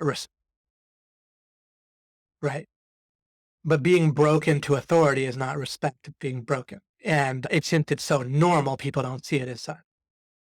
Right? We'll see as he gets older how it all pans out, but I think it'll pan out very well. So that's why I talked about stillness as such an important background concept. It's a little bit analogous. It's not the same thing at all, but like having an abundant mindset instead of a scarcity mindset. It's the kind of thing that's invisible to people, but it has a massive impact on what they feel is the right way to go about. Right? Same thing with if you mistakenly think that your mind, your body, yourself, other people, the world at large, it's still by default. It's not still. Therefore, frames matter more than trying to push in the moment. There might be times when you push here and there, but overall, you first look to have the right content. So I talked about making things into a thing and instead viewing in terms of threshold.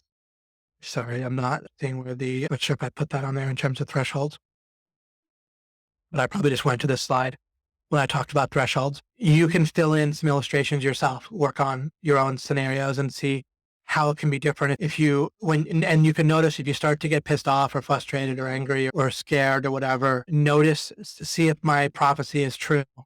See if your mind made your goal into a thing that you're trying to match and you intuitively feel like goodness resides in that thing and you're scared you won't get that goodness, or that badness resides in a thing, right? Remember, badness results in a false belief and a belief in something that doesn't exist, which is being stuck. It only exists as it's like a married bachelor or a cold fire. You can think you're picturing it, but you can't actually. There's no such thing as being stuck. There's such a thing as falsely thinking you're stuck and therefore circularly being stuck until you realize it's an illusion, right? It would be like if you're surrounded by illusionary walls and I tell you there's no such thing as a wall. If you felt they were real, then they would function as if they're real, but they still would be illusions. And that's how being stuck is. It's an illusion. So bad only results from believing in an inherent contradiction about being doesn't exist. In order to never feel bad, you would need that integrated through your whole mind, that understanding of how it's an illusion. You can have it so that you don't have to feel frustrated or stuck about, say, darn it, I think I don't believe in stuck, but I sometimes feel bad. Just, it'll be integrated over time. You're going to get consequences from the way your mind actually is configured right now. And the integration, as I said, will happen over time. It's not a sign that something's wrong just because your expectations don't match the thing that you think you want. You're just looking to get over a threshold and you're not stuck. When you're over it, you're over it. And until you are, there's no rush. Rushing is a failure condition, right? So you just seek to add success conditions, remove failure conditions until you win. I also pointed out that there's 3 interrelated concepts that you can't extricate one from the other. And that's certainty, importance, and frames. Another word for frames, or a very related word, is reality. Your mind fabricates all 3 of these: certainty, importance, and reality. It does that so you can function some way by default. It's another way of saying your mind is in motion. That's not bad. The fact that your mind has a default is not bad. What's bad is thinking that the motion is all correct despite all by itself. It's not, your mind is not, of course, fully correct by default, right? But it's not set up wrong. It's in motion. It's a power, it's like not a power source, but it's a source that without your mind already being in motion, you wouldn't be able to do anything. The world wouldn't work. So it's good that your mind is in motion, but it's not in the right motion all the time yet. And that's where you come in. And it's not going to happen all at once. It'll get integrated over time. You don't win the next second that you start using the proper methodology, right? Remove failure conditions until you win. You just keep doing it until you win. But as Julie Curry pointed out, it's a wonderful feeling of peace and triumph, knowing that you're inevitably going to win, right? You can say, but how about that? You're either just going to be totally terminated as a being, or you're going to win. There's no other option, right? I'll help you if you need help over time. Keep creating the context myself, and so a lot of other people, right? As this spreads, and a lot of you already, right? And again, you really want to have this idea of your mind will slowly get integrated with ideas that you figure out.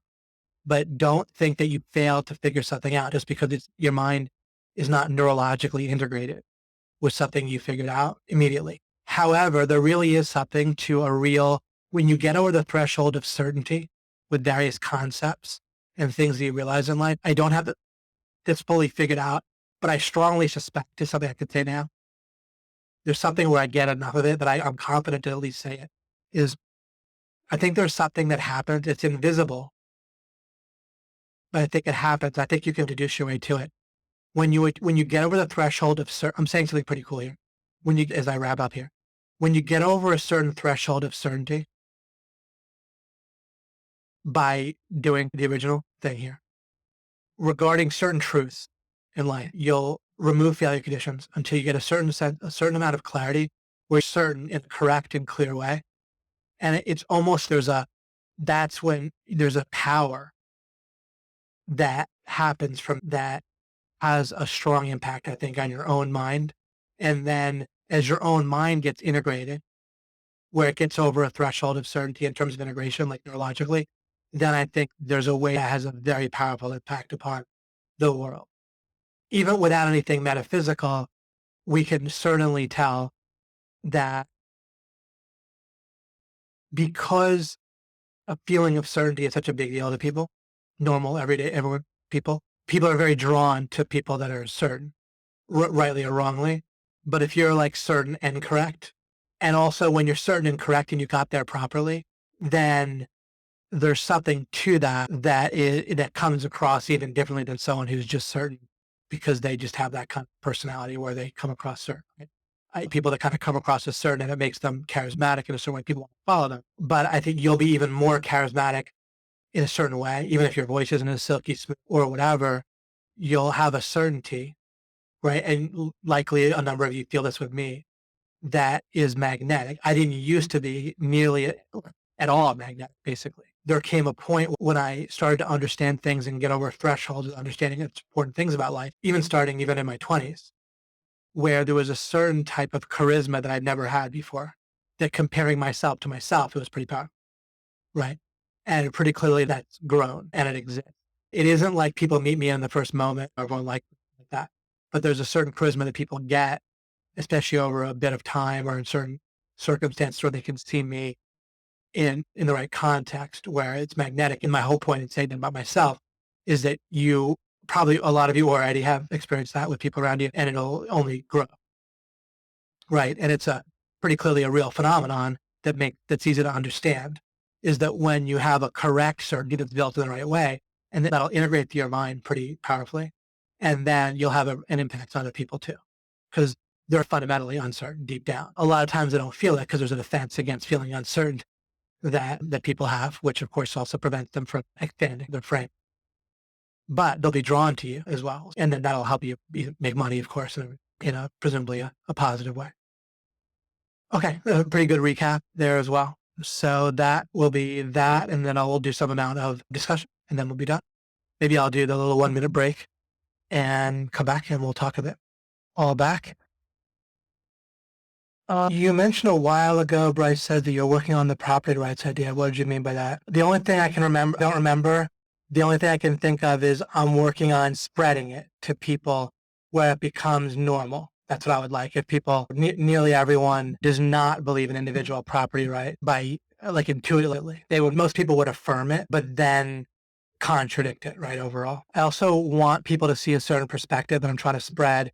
I'd like people to see government worship as a religion, and actually by far the primary religion in America. Nearly everyone who says that they're a certain official religion, in practice, in my view, they primarily worship government and only secondarily are of the religion that they affirm, right? And as my simple example of that, if someone believes that extortion is okay, how could Christianity be a religion that is primarily like over government, right? You'd have to worship government over being a Christian in order to think that extortion is okay, as far as I can tell. I don't see how Christianity could be more important. And you'd have to assign a kind of deity, right, to government where God can't even make extortion okay. God doesn't make contradictions okay. God can't make a contradiction true because it's not a thing. It's not real. Like there's no such thing.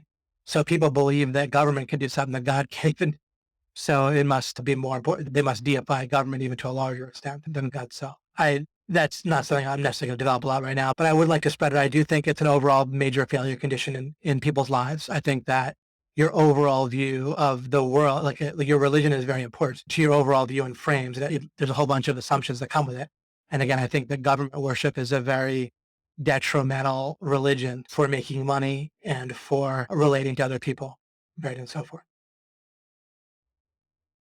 Bryce says, the one thing I love the most is that you mentioned about, and you're talking about the previous webinar, this kind of original, like post when I asked about last time. The one thing I love the most from last webinar is that you mentioned about dissolving a problem into little bite-sized pieces that allow you to accomplish one at a time. This is exactly what a successful engineer does on a daily basis to not change the world, but innovate and improve it and get rid of contradictions and inefficiencies. Yeah.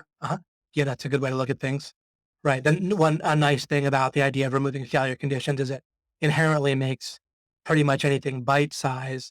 And even in addition to bite size, by realizing you can go in either direction in terms of frames. You can either get granular and try to make, like you're trying to make money. You can either try to do specific kind of recipe, day-to-day things that help you make money. Or if you seem to be stuck that way, then you can start to look at frames. One practical way to look at frames that I haven't mentioned too much, and I think if I have, people probably dismiss it, but it's actually a majorly useful way to think and to explore and to help you to find what frames you might be assuming that aren't helping you, is I'll write down a statement or a question. You can even start as general and as simple as you want to. I want to know how to make money. And then you actually literally take a look at it and you write it down like with a pen in a notebook. And then you literally take a look at each word. I want to make, let's say, more money. And each of those words, you take a look at whether you really fully understand them. And the first word is I, and there's one, boom. People start, I'd help you understand who you are, right, with the conscious being and the consciousness screen and so forth. But still, like it can hit you and you can think about the question fresh for yourself. My answering it or helping answer it might then accelerate your figuring it out for yourself or integrating it for yourself, right? But you might even be able to recall some things I've said, but it might not be integrated in your mind. This idea of integrating something in your mind, I think, is a part of the model that's a big deal, right? That answers, in essence, answers a lot of questions or gives a frame to answer a lot of questions that people have about all sorts of things, motivation and whatever. They'll say, I think this, but then I don't do it or whatever. It's a matter of integrating it, and integrating an idea or a belief or whatever, even integrating a sense of importance about a particular threshold or goal. Think of that as getting over a threshold, right? And then what do? Try to remove failure conditions and add success conditions to integrating it throughout your mind, right? Oh, let me give you this. Here's my order. If you want me to just give you a recipe, remember recipes can work or not work depending on your overall frames and context. However, just to give you one that may be useful, the first thing I typically do when I want to succeed at something is it's almost irrelevant whether you do one of the following two things. You either poke around and try to succeed at it all by yourself right off the bat, which of course is typically not going to get you very far, but it'll give you a certain sense of what certain terms mean or mental pictures, or give you a sense of, even if you're playing a video game, if you just start playing it, you'll get a sense of at least what the interface looks like and so forth. Or if you're trying to rank a website, you can try to rank a site for a little while or do it. I wouldn't try to rank a site for months or anything, but at least even for one day, trying to rank a site all by yourself, it'll just start to give you a sense of what you don't know and questions and what information's out there and so forth. You either do that or you immediately jump to a recipe of someone that does something, of someone who seems to be successful. Of course, they might not be that successful. They might be successful relative to norms, which might be very low in that field, or they might be lying. But most of the time someone will have some success and you can reasonably accurately eyeball someone that's successful, get a recipe from them or get advice or whatever it might be. I like to use the word recipe, just gives a good representation to what I'm talking about. Try that. I don't expect it to work or not. I just try it and that'll give me more information. Then I'll either already win from that recipe or I won't, right? But then that'll allow me to start to examining assumptions or to try to see where the bottlenecks are. So I might then see if there's any bottlenecks with the recipe, any kind of obvious either frames or things I can adjust within the recipe that'll get me to where I want to go. And then that might get me there. And then if there's a sense where I just can't win, then there's like an overall frame that's off, right? And something's wrong there. Let's say you're trying to, that might apply if you're trying to do some kind of paid advertising type of business. Right? You might be like, darn it, I've applied the recipe, I've used some of my own innovation, I've tried to break some bottlenecks, and it's still not very profitable. Then you might want to change the game, right? If you're an OMG, that's probably pretty intuitive and obvious. You probably already were looking to get organic, natural traffic as well, but that sort of thing, right? Or examining assumptions, paradigm shift, changing the game. Those all kind of refer to similar things. And I just gave you a specific way that I might go about examining my frames as you write down a sentence, and that'll lead to you'll start to look at each word in there and that'll lead to some more questions. And then when you write down that question, that'll have words. And you might say, David, isn't that going to you might feel like that isn't a good strategy because it'll start to multiply your confusion. But no, it's a great strategy. Just try it and you'll see it's a very good strategy. In one notebook session, you end up writing a bunch of questions, realizing some things, opening up some other things. And I've also answered for you a lot of kind of deep contextual frames about the world and model for the world. And so if you explore in this way with yourself, where you write down a question, started looking at each of the words, and that leads to more questions, you'll latch on to my answers a lot better and they'll get integrated better for you. Right. Anyway, so I would use that. It's a great technique. I literally used it. Okay, that there might be more to my recipe, but that gives you at least some sense. Jeff Cochran writes, "Hi, David. I love the simplicity of this concept. I've been using some of the ideas in Thinking Grow Rich. Write down your main goal, repeat it aloud, really feel it, etc. Can you address the feeling of being close to my goals that you said was incorrect and the concept of visualization and seeing or feeling your goals as taught in TAGR?" Okay, so visualization and seeing and feeling helps to integrate. That's the whole thing with integration. A lot of Thinking Grow Rich helps you to take a goal that you might feel in one part of your mind, so, which is like intellectual some of the time, we might say. You might affirm it and feel it some of the time. And that helps you integrate it and get it into your subconscious. But also remember, both your conscious and subconscious are more than one thing themselves, right? And so that's why integration is a nice term, because you can think of it as getting more connected up. It's not like in your subconscious or not, or in your conscious mind or not. It's integrated to a larger or greater degree. Integration is relatively continuous or quantitative as far as I can tell. However, it can still happen in waves where a certain event helps you to feel something in a more integrated way, or a particular session of thinking it through might lead you to a certain sense of clarity. I suspect that you hit a certain clarity with a certain concept or goal or whatever, and there's almost a threshold of clarity you can hit where bam, it gets like integrated like fast throughout your mind, I think, but I don't have that for certain. And even if that's the case, that's like a wave that you might catch. But how do you catch a wave is you catch a wave by working on being prepared and mastery, right? Lifting yourself up each day, right? It's like quantitative to build yourself up to catch a wave. And then actual progress might happen in a qualitative way, a wave kind of way. But always you should measure progress by removing failure conditions, not getting closer to a goal. The minute you slip into, oh, now I got it, so I'm just going to measure my goal in terms of confirming being close or confirming that my expectations are going to be hit, that's when you set yourself up for, it's a failure condition. There's nothing really helpful about that. And if you're wrong or unlucky or whatever, then you could really set yourself up for feeling really angry and disappointed in a way that's just all counterproductive. But you first asked, can you address the feeling of being close to my goals that you said was incorrect? I probably addressed that for a while throughout this webinar. Let me see if there's anything that I want to highlight from what I addressed of being close. It really, you almost want to look at it as a red flag if you're thinking about whether you're close to a goal. If you've committed to something, it should be a red flag if you find yourself thinking about whether you want to be doing it, stay in your marriage or something. Right. If there's a real strong reason that changes the game in some fundamental way, then sure. But if nothing did happen to do that and you're questioning it, then you should wonder. Similarly, with being close to a goal, why? That's all part of a default methodology that's just there to get you going, to keep you alive. But it's all wrong. You harness it. I know it can be confusing if I say it's good that it's there, but it's like energy. Like, it's great that energy is there, like in the form of heat, right? Like it's there, but thinking that it's headed in the right direction is all wrong. You want to harness it. And it's good in the sense of it's good that it's there for you to work with, but you got to work with it. And you don't check the temperature of your furnace to find out what temperature you want your house at, right? You harness your furnace to try to get your house to be at the temperature you want it to be. You don't let it determine the temperature. You let it produce the heat for the temperature. Similarly, the default method of your mind trying to see if it's close and do things that are associated with getting to a goal, you harness that. This is touching on something I know that's a little bit confusing, but in a good way, where we need to go here, need to distinguish this. Your mind is going to do this anyway. What you don't want to do is double down on it.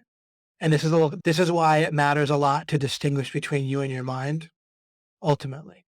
Because until and unless you distinguish between you as a being who's conscious of your consciousness screen and your mind, then here's a parallel illustration. When you're watching a movie, you want to get immersed in the movie. That's not bad. But if you can't get unimmersed when you need it and quick, then that is bad. So it's not that you don't want to get into a movie, but you never want to think that you're the main character. If the theater's burning down or if the movie's over, you don't want to commit suicide to the extreme, or if the theater's burning down, you want to be able to pull yourself out of the movie. Or just if your spouse is talking to you during a movie, you don't want to snap at them, right? Because overall, you don't want to create bad conditions in your marriage just because you got immersed in a movie for a little while, right? Or a game or even work, right, that you're doing. It might be fine to be immersed in work, but if it causes you to snap at your wife in a way that's ultimately not something that conditions you want to create for yourself, then that is not helpful. So you need to be able to dip into associating and dissociating with anything, including your mind, in a useful way. The idea of disassociating and associating and picking the time for each is an extraordinarily important concept. And it's something I actually think about a lot and have worked on a lot. It's just that there's a lot that's related that I know that it's hard to say at all. As you can see, I talked for 2 hours and there's still lots more. And I've talked for many webinars in the past, right? So it relates to that issue of associating and disassociating. Your mind is going to work this way. Your mind is going to go by feel always in a certain way. That's not bad, but you want that to be contextualized and boundaried and guided.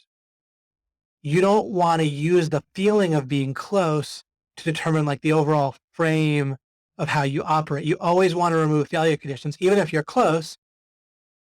If you're not over the threshold, then even if you seem close, there's still consciously, there's only one thing you want to do, and that is like remove failure conditions on the way.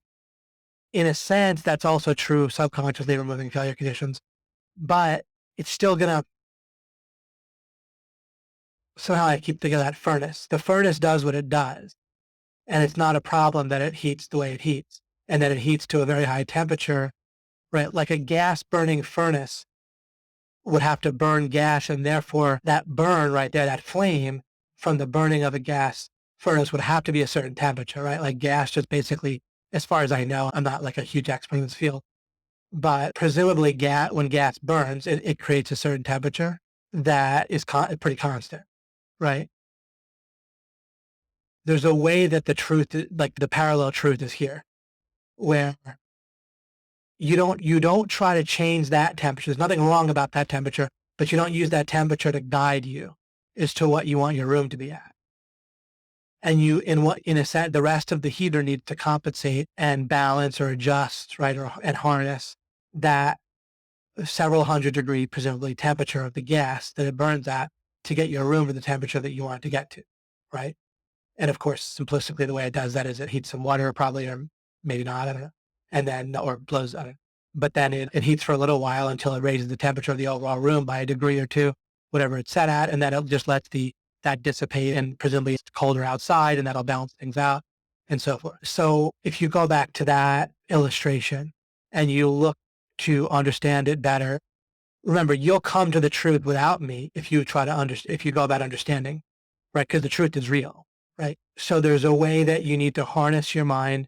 It'll get more integrated, both the overall way of doing things, but there's a way that in the gray area, your mind is going to default to, if I don't know what to do, I'm going to obviously do what in the past or whatever I associate with something that's going to get me closer to my goal rather than not. That's why in Dimensionality 2, I talked about there's a gray area process and there's a black and white process.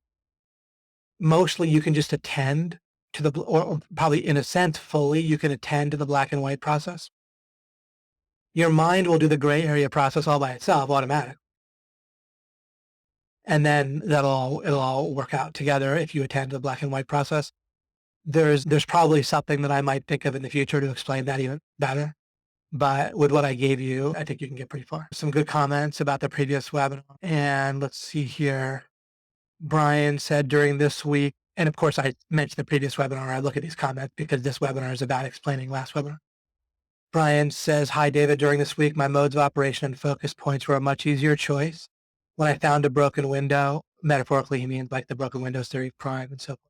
or failure condition. I worked on fixing it, removing it, changing a condition of it, or dropping it entirely. It really was free from struggle. It was an easy choice of peeling off the dead skin of the onion. Love it. Exactly. Yeah, there's a way that looking at things overall this way. Again, in the gray area, there's going to be plenty of gray, right? You're not omniscient. So there's going to be plenty of times you don't know the exact right action to take or whatever to accomplish your goals or get over a threshold or whatever. In those cases, you're automatically going to do. You can't even help it. There's no way out. And there's no reason that you would want out of it. You might as well do what you associate with being or what your best guess, right? So someone could likewise ask, or in a related way ask, when all I can do is take my best guess, what should I do? I'd say take your best guess. There's no other thing to do. But what there is to do is focus on narrowing down the gray, or building up the gray, the black and white area, which would automatically narrow down the gray area in which you're making your best guess. To the extent that there's gray area right now in the moment, you're just going to make your best guess. You're going to eyeball it as best you can. Amar says the brain can't differentiate between what's real and what is imagined. And the fascinating thing is it actually fabricates reality, like it literally fabricates reality, like always, in a sense. You see, the gray area process, I'm not saying all of your brain is a gray area process, but let me say something related but separate from them. So it's not a continuation of it's related, but it's not a continuation of my previous sentence. When there's a gray area, there is no reality, there is no truth. What do I mean by that? What does a tree really look like? There's no truth to that. Do you see? It's not that the truth is relative. There's no such answer. It's in one sense, it's a nonsense phrase. Your mind creates a visual image. It isn't a visual image of the tree. It's a visual image that helps you deal with the tree, is one way to put it. There's no such thing as black and white in a certain thing. Like, what exactly is yourself? Like, is maybe a question that you can give overall frames of it, but the specific configuration keeps changing, right? So there's no actual one configuration overall. So another example where there's variation within a frame. When that's the case, your mind it fabricates a reality. It fabricates a certainty. That's really cool, actually, once we understand everything around it. Again, the problem is when it rules the frame. It's not meant to be the ruler. There's all kinds of experiments where now scientists, like cognitive scientists, have proven experimentally that in practice, yeah, the mind subconsciously, the gray area process does set the frame. It's not like there's a rider on a horse. It's like there's like a lawyer on an elephant. Like in essence, whatever the heck, I don't know which is the ego or it or whatever, but maybe the ego is probably the term for the subconscious mind or the originally.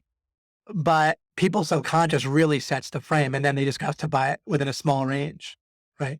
If you're with my president and advisors scenario, the advisors can set the frame, and they do in practice for people currently. Like experimentally, if you were to do experiments on 100 people or 1,000 people, you would demonstrate, right? That's not the same as proving, but your result would show that almost certainly, right?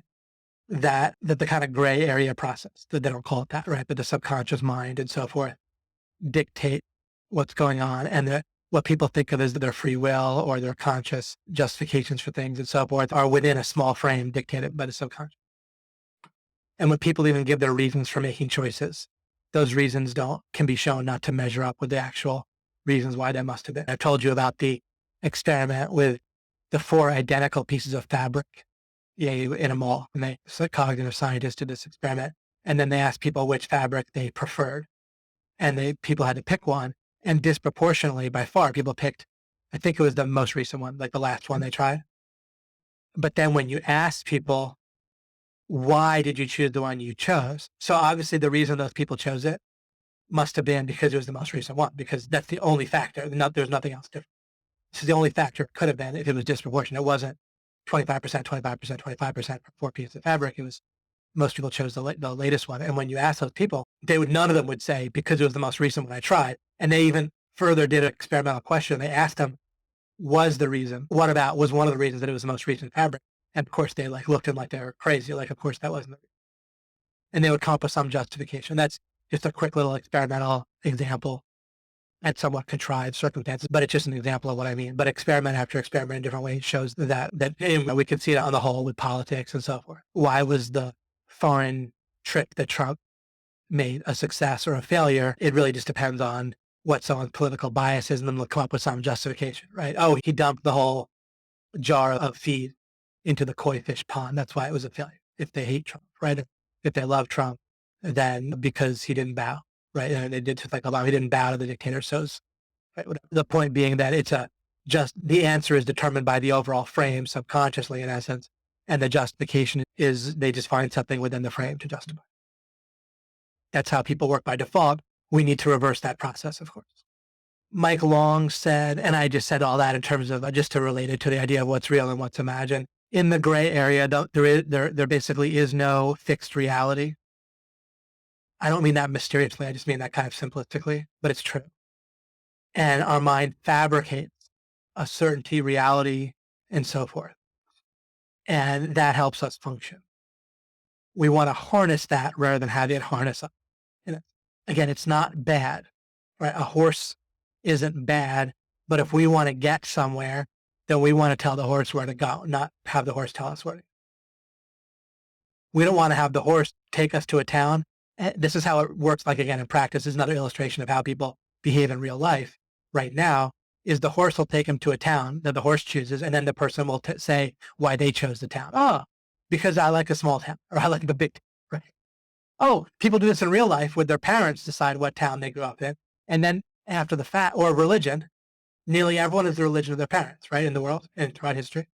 But then when you ask someone why their religion is what it is, no one says, maybe some people, but few people would say, only because it's my parents, right? They'll say, oh, for this reason, that reason. Maybe some people would say it's a tradition of my ancestors, but if they were, I guess, in places where then the religion is more like parent worship, right? Or as I said, or government worship. Mike says, my big mind blown moment from last week's webinar was when I realized that my brain's news broadcasts to me are incredibly similar to the fake news like on CNN. It's all about status, not actually about winning and mowing down failure conditions. Oh, very interesting. Okay. Like is that like news broadcasts, like what feels important and what you feel certain about? Or you notice that they're often about what you associate with status stuff, not about what will actually help. That's really cool. Looking forward to revealing goals. Good, exactly. Yeah, that it's a big paradigm shift to look to see what's really going to be a building block that I can benefit from, kind of like long-term or forever. And you might wonder when I say forever, but at least theoretically, if you're building something or going after a goal that's going to only have a short-term impact, you can at least ask yourself, is there something I could do that would be a similar goal that would have a longer-term impact or a permanent impact? And maybe a slightly different or very different goal that would have the same stepping stone or building block effect would reveal itself, but that you're better off with, right? Again, that applies to money. If you come up with a money goal that will be a long-term solution to your money issues, remember that could even reveal, then you could realize it's partly about spending. This is an illustration of writing down sentences too. You can write down, I want to have enough money to buy what I want for the rest of my life. Let's say you write that down. Then you'd circle want. What does it mean to want? Right? Because obviously if you want a rocket ship, then that's a different thing than if you don't. You might realize, wait a second. So then you might say, even without fully answering the question of what I want, what I can realize is that the spending side is going to be irrelevant. I can't just win with money on the administrative part, but on the earning side. But I'm mentioning it now in the context of writing down the question. And you can realize the different elements to winning when it comes to money. But you might come up with a stepping stone, and that new stepping stone that's different, that new goal that's related to your previous goal, right, accomplishes something similar to what you previously set. But you'll probably feel, not only will it probably be a better goal, slightly more defined, but you'll probably be more motivated, and it'll probably be more distinct, which of course will vagueness in terms of the goal or the threshold you're trying to get over is of course a failure condition, right, that you might want to remove. Remember though, I never said you had to remove every failure condition. Just said you had to win, which means getting over a threshold. That isn't perfection. The only way that it's perfection is it's perfect in getting over the real threshold or whatever that is. Referring to when I talked about Japan, right? The anthropomorphizing Japan or turning Japan as a whole into a thing led to all sorts of evils. That's correct. And of course it led specific Japanese people to do evil things to others as well, and trying to idealize the other side either or demonize Americans over much. To be clear, whenever I'm very critical of America, I'm not critical of it like a relative to other countries. I'm just critical of it relative to, I'm critical of ideas, right? And if an idea is incorrect, then it's not sacred, even if it's American. But I don't hate America relative to other countries. I just don't like bad ideas. And to the extent that there's a bad idea in my own country that I live in, right? Not that I identify with the government of, but that I live in, then it's closer to home. So it's more relevant. Just like I don't like bad ideas in my own mind, most of all. It's like that.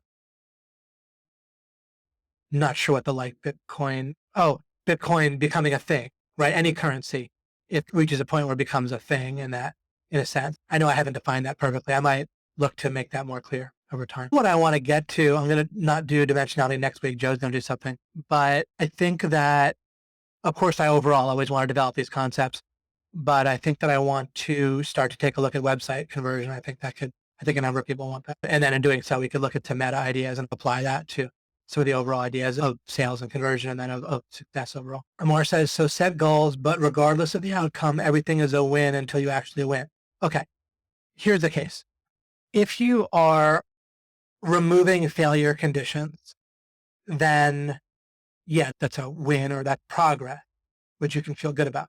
You might say, but David, what if I don't know if something's a failure condition? When then you seek to understand, right? Overall, you can always increase what you understand, believe me, right? In all sorts of ways. There's more I could tell you about that. It would get a little bit granular in the weeds, but I probably should do that at some point, is get even more in the weeds with how to go about understanding things. But I don't know. There's a way that just by realizing the general concept of understanding without even being able to describe it that well, that is pretty, I don't know if it's just for me or not, or sorry, not just for me, but for some people and not others. But when you look at things in terms of building understanding, then taking action can increase your understanding. You're not like jumping to conclusions. As soon as you're not, the red flag is when you're trying to confirm something. That's the problem with trying to be closer, is it's a version of trying to confirm that you're closer, that something is true. You're not trying to confirm that you're removing failure conditions. You're trying to remove failure conditions, which means when you let go of trying to confirm, then the only thing left is trying to understand. And when your mental model for understanding can mean like etching out more black and white area, understanding doesn't mean there's no gray area. It means there's less gray. It means there's just a little bit more black and white. That's increasing understanding. And so everything does that. Except if you're trying to confirm while you're doing it. Whenever you let go of trying to confirm something is true, in other words, when you let go of fabricating certainty, then everything leads you to more, we could say data, but data, like you'll learn to differentiate between data and a conclusion. If you do something and it works, if you try a particular method for ranking a website or making a sale and it works, then you haven't confirmed something. Instead, you've just found something that, at least under certain circumstances, well, and it's reasonable to try it again unless there's clearly different circumstances and you can know how to adjust to those new circumstances, which is often the case. You say, oh, this is different, right?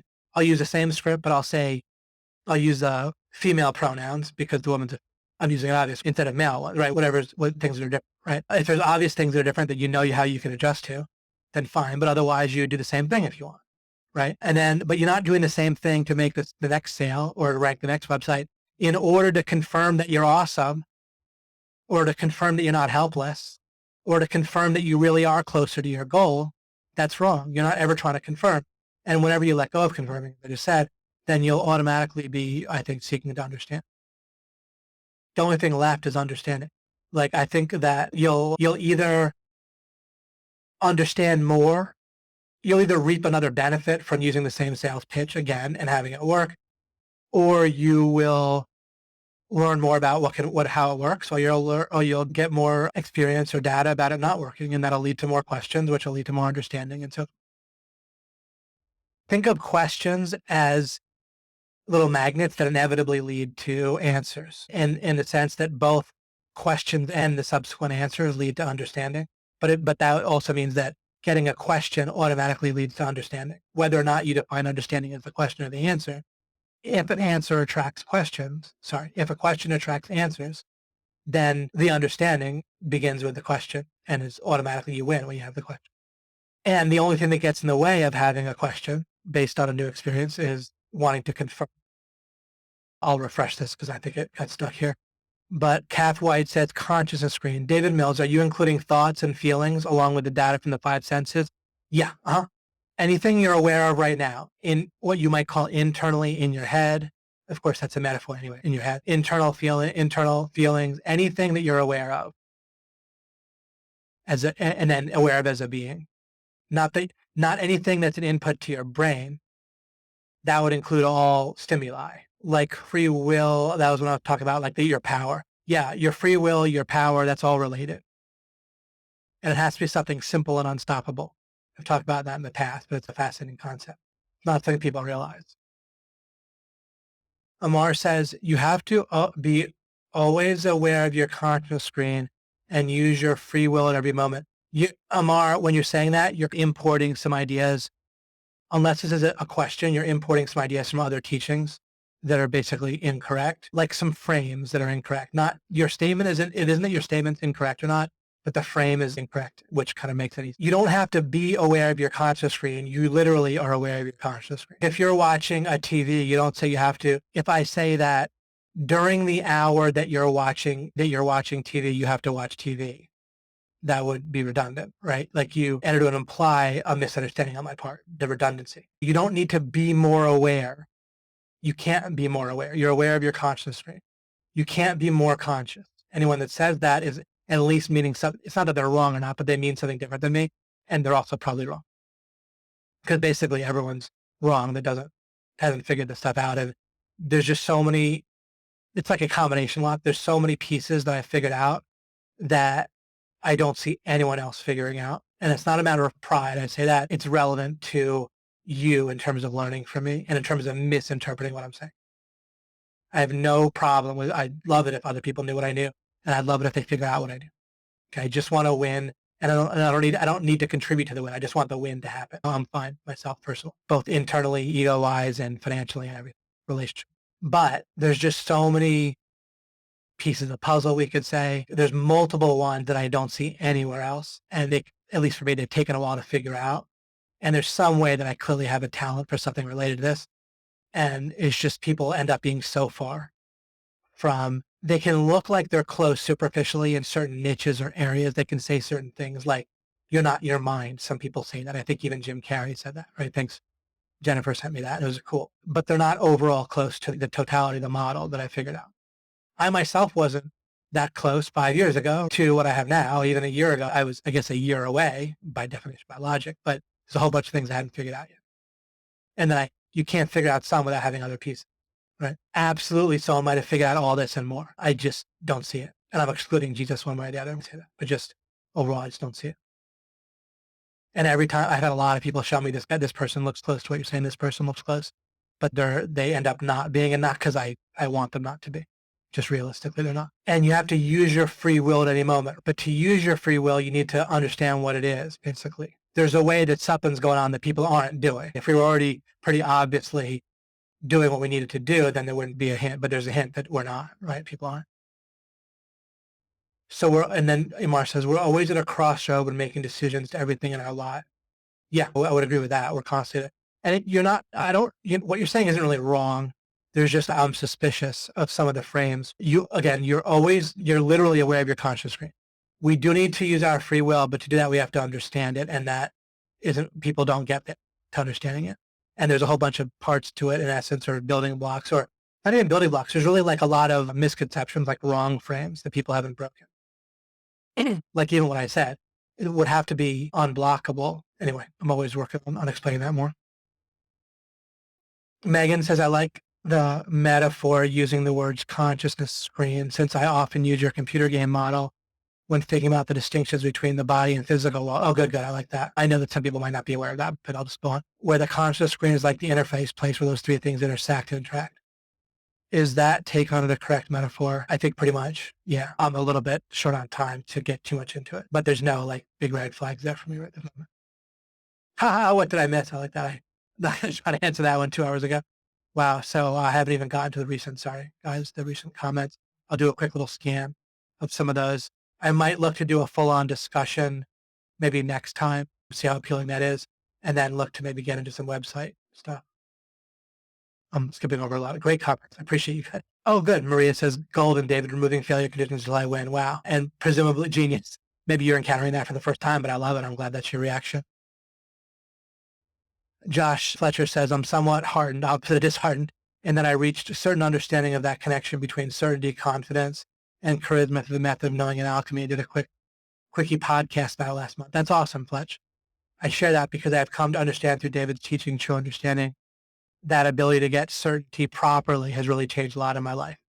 Yeah, and you talked about removing contradictions, right? And looking there, dissolving contradictions. And then you go on to say, maybe most notably in that my wife is now studying the alchemy series herself, which has really helped us have a common language, so to speak, in how we approach our lives, namely how we decide goals. Thank you, David. That's wonderful. I'm so glad that I'm blanking out. I'm feeling Miranda, but I feel like that's wrong. Exactly, Miranda, but that's close. I don't know how I'm blanking out on your wife's name. I love when you said get terminated or just win. That's it. It makes winning the only option. Great. Frey, I'm glad you like that, David. Yeah, that's fun. I agree. Big thank you. You're very welcome, Maria. You're very welcome, Tracy. There's not a lawyer on an elephant. I love it. Yeah, literally. And is it the book Subliminal, or there's a few books that came out around the same time, around the same research. I've talked about them. Thinking Fast and Slow by, I think that's Kahneman, Kahneman, I think. And then Subliminal by Mladenov. There's Sway, but I know Sway doesn't. The Lawyer and the Elephant. There's a book called Social. It's on here recommended. Sorry, forgot which one of you guys. Just a little more black and white. Thanks, David Mills. You're welcome. Bryce says, can we do a rerun of the God Alchemy session? Yeah, I need to go over kind of the proof of God again in a kind of a dedicated kind of bonus webinar at some point. But again, it really boils down to there's got to be something capable of making and changing consciousness screens. And that's separate from a reason, like an abstract or mechanical reason. Michael Gagnon wrote, for me, any day and every day I have the possibility to change my life big time. Yeah, where you can catch a wave. Of course, you're referring to that. It happened many times in the past. So I'm sure you agree about preparedness and so forth. Life for me is like an invisible roadmap that produces for me exceptional good events in days I cannot predict. Great frame, great mental model. Working steadily at my goals is what produces these magic days. And you would probably agree with working steadily at my goals. You would probably in practice interpret that similar to creating conditions, right? For your goals being achieved, manifested. Is what these magic days I cannot afford to miss. Good, excellent. In one sense, you'll ultimately win regardless, right? But of course, you would rather catch waves than not catch them. Ty Lopez's book list is gold. Okay, great. Social by Matt Lieberman was recommended by Ty. Love The Lost Art of Closing too. Yeah, excellent. And of course, The Lost Art of Closing, in practice, the recipe matches up pretty well with the removing failure conditions, right? The 10 commitments do what? Remove failure conditions on the way to a sale or to fulfilling the sale and the contract. Indicates the last one, commitment.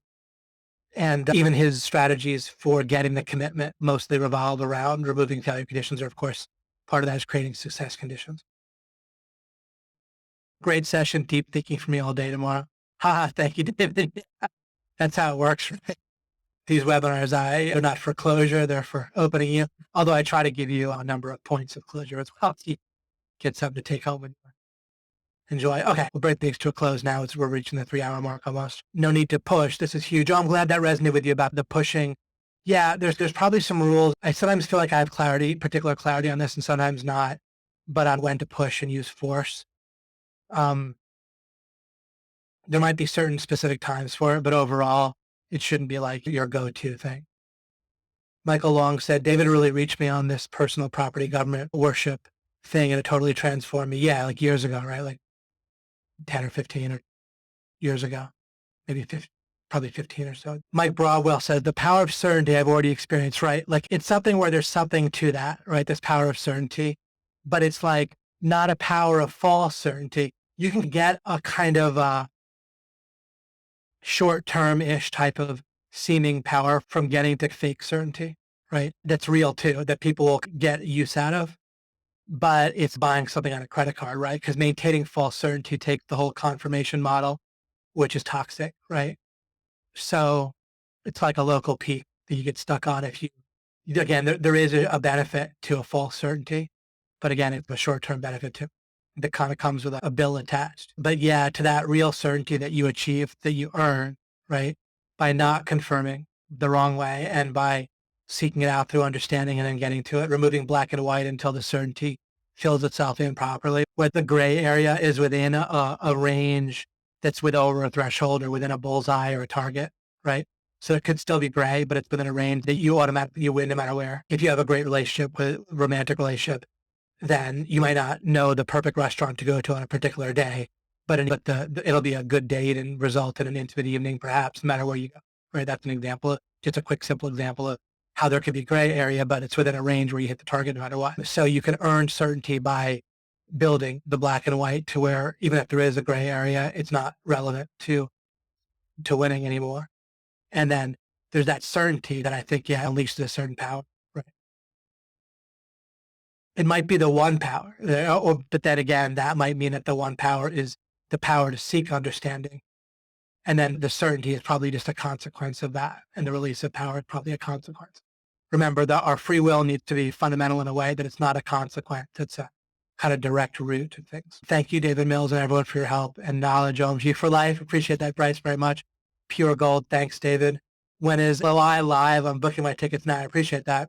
It would be fun to do some live events locally where people could travel, or that'd be longer for this specifically. I might do a year of building up LOI specifically, separate from OMG, not separated necessarily, but at least like distinct from. It could be a synergistic with OMG, but where it's specifically going after people that might be interested in this instead of recruiting them out of the pool of people going for making money in SEO to build it up and then do some live events would be great.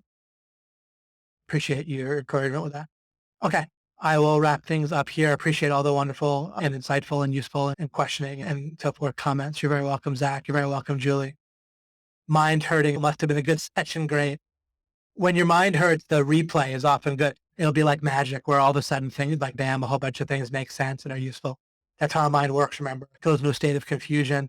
You sleep on it and then you go over it again. And it's amazing how much you get. I suspect that this replay is going to be like that because there's a lot of details in this one, a lot of stuff that first those details contribute to the mind making a framework.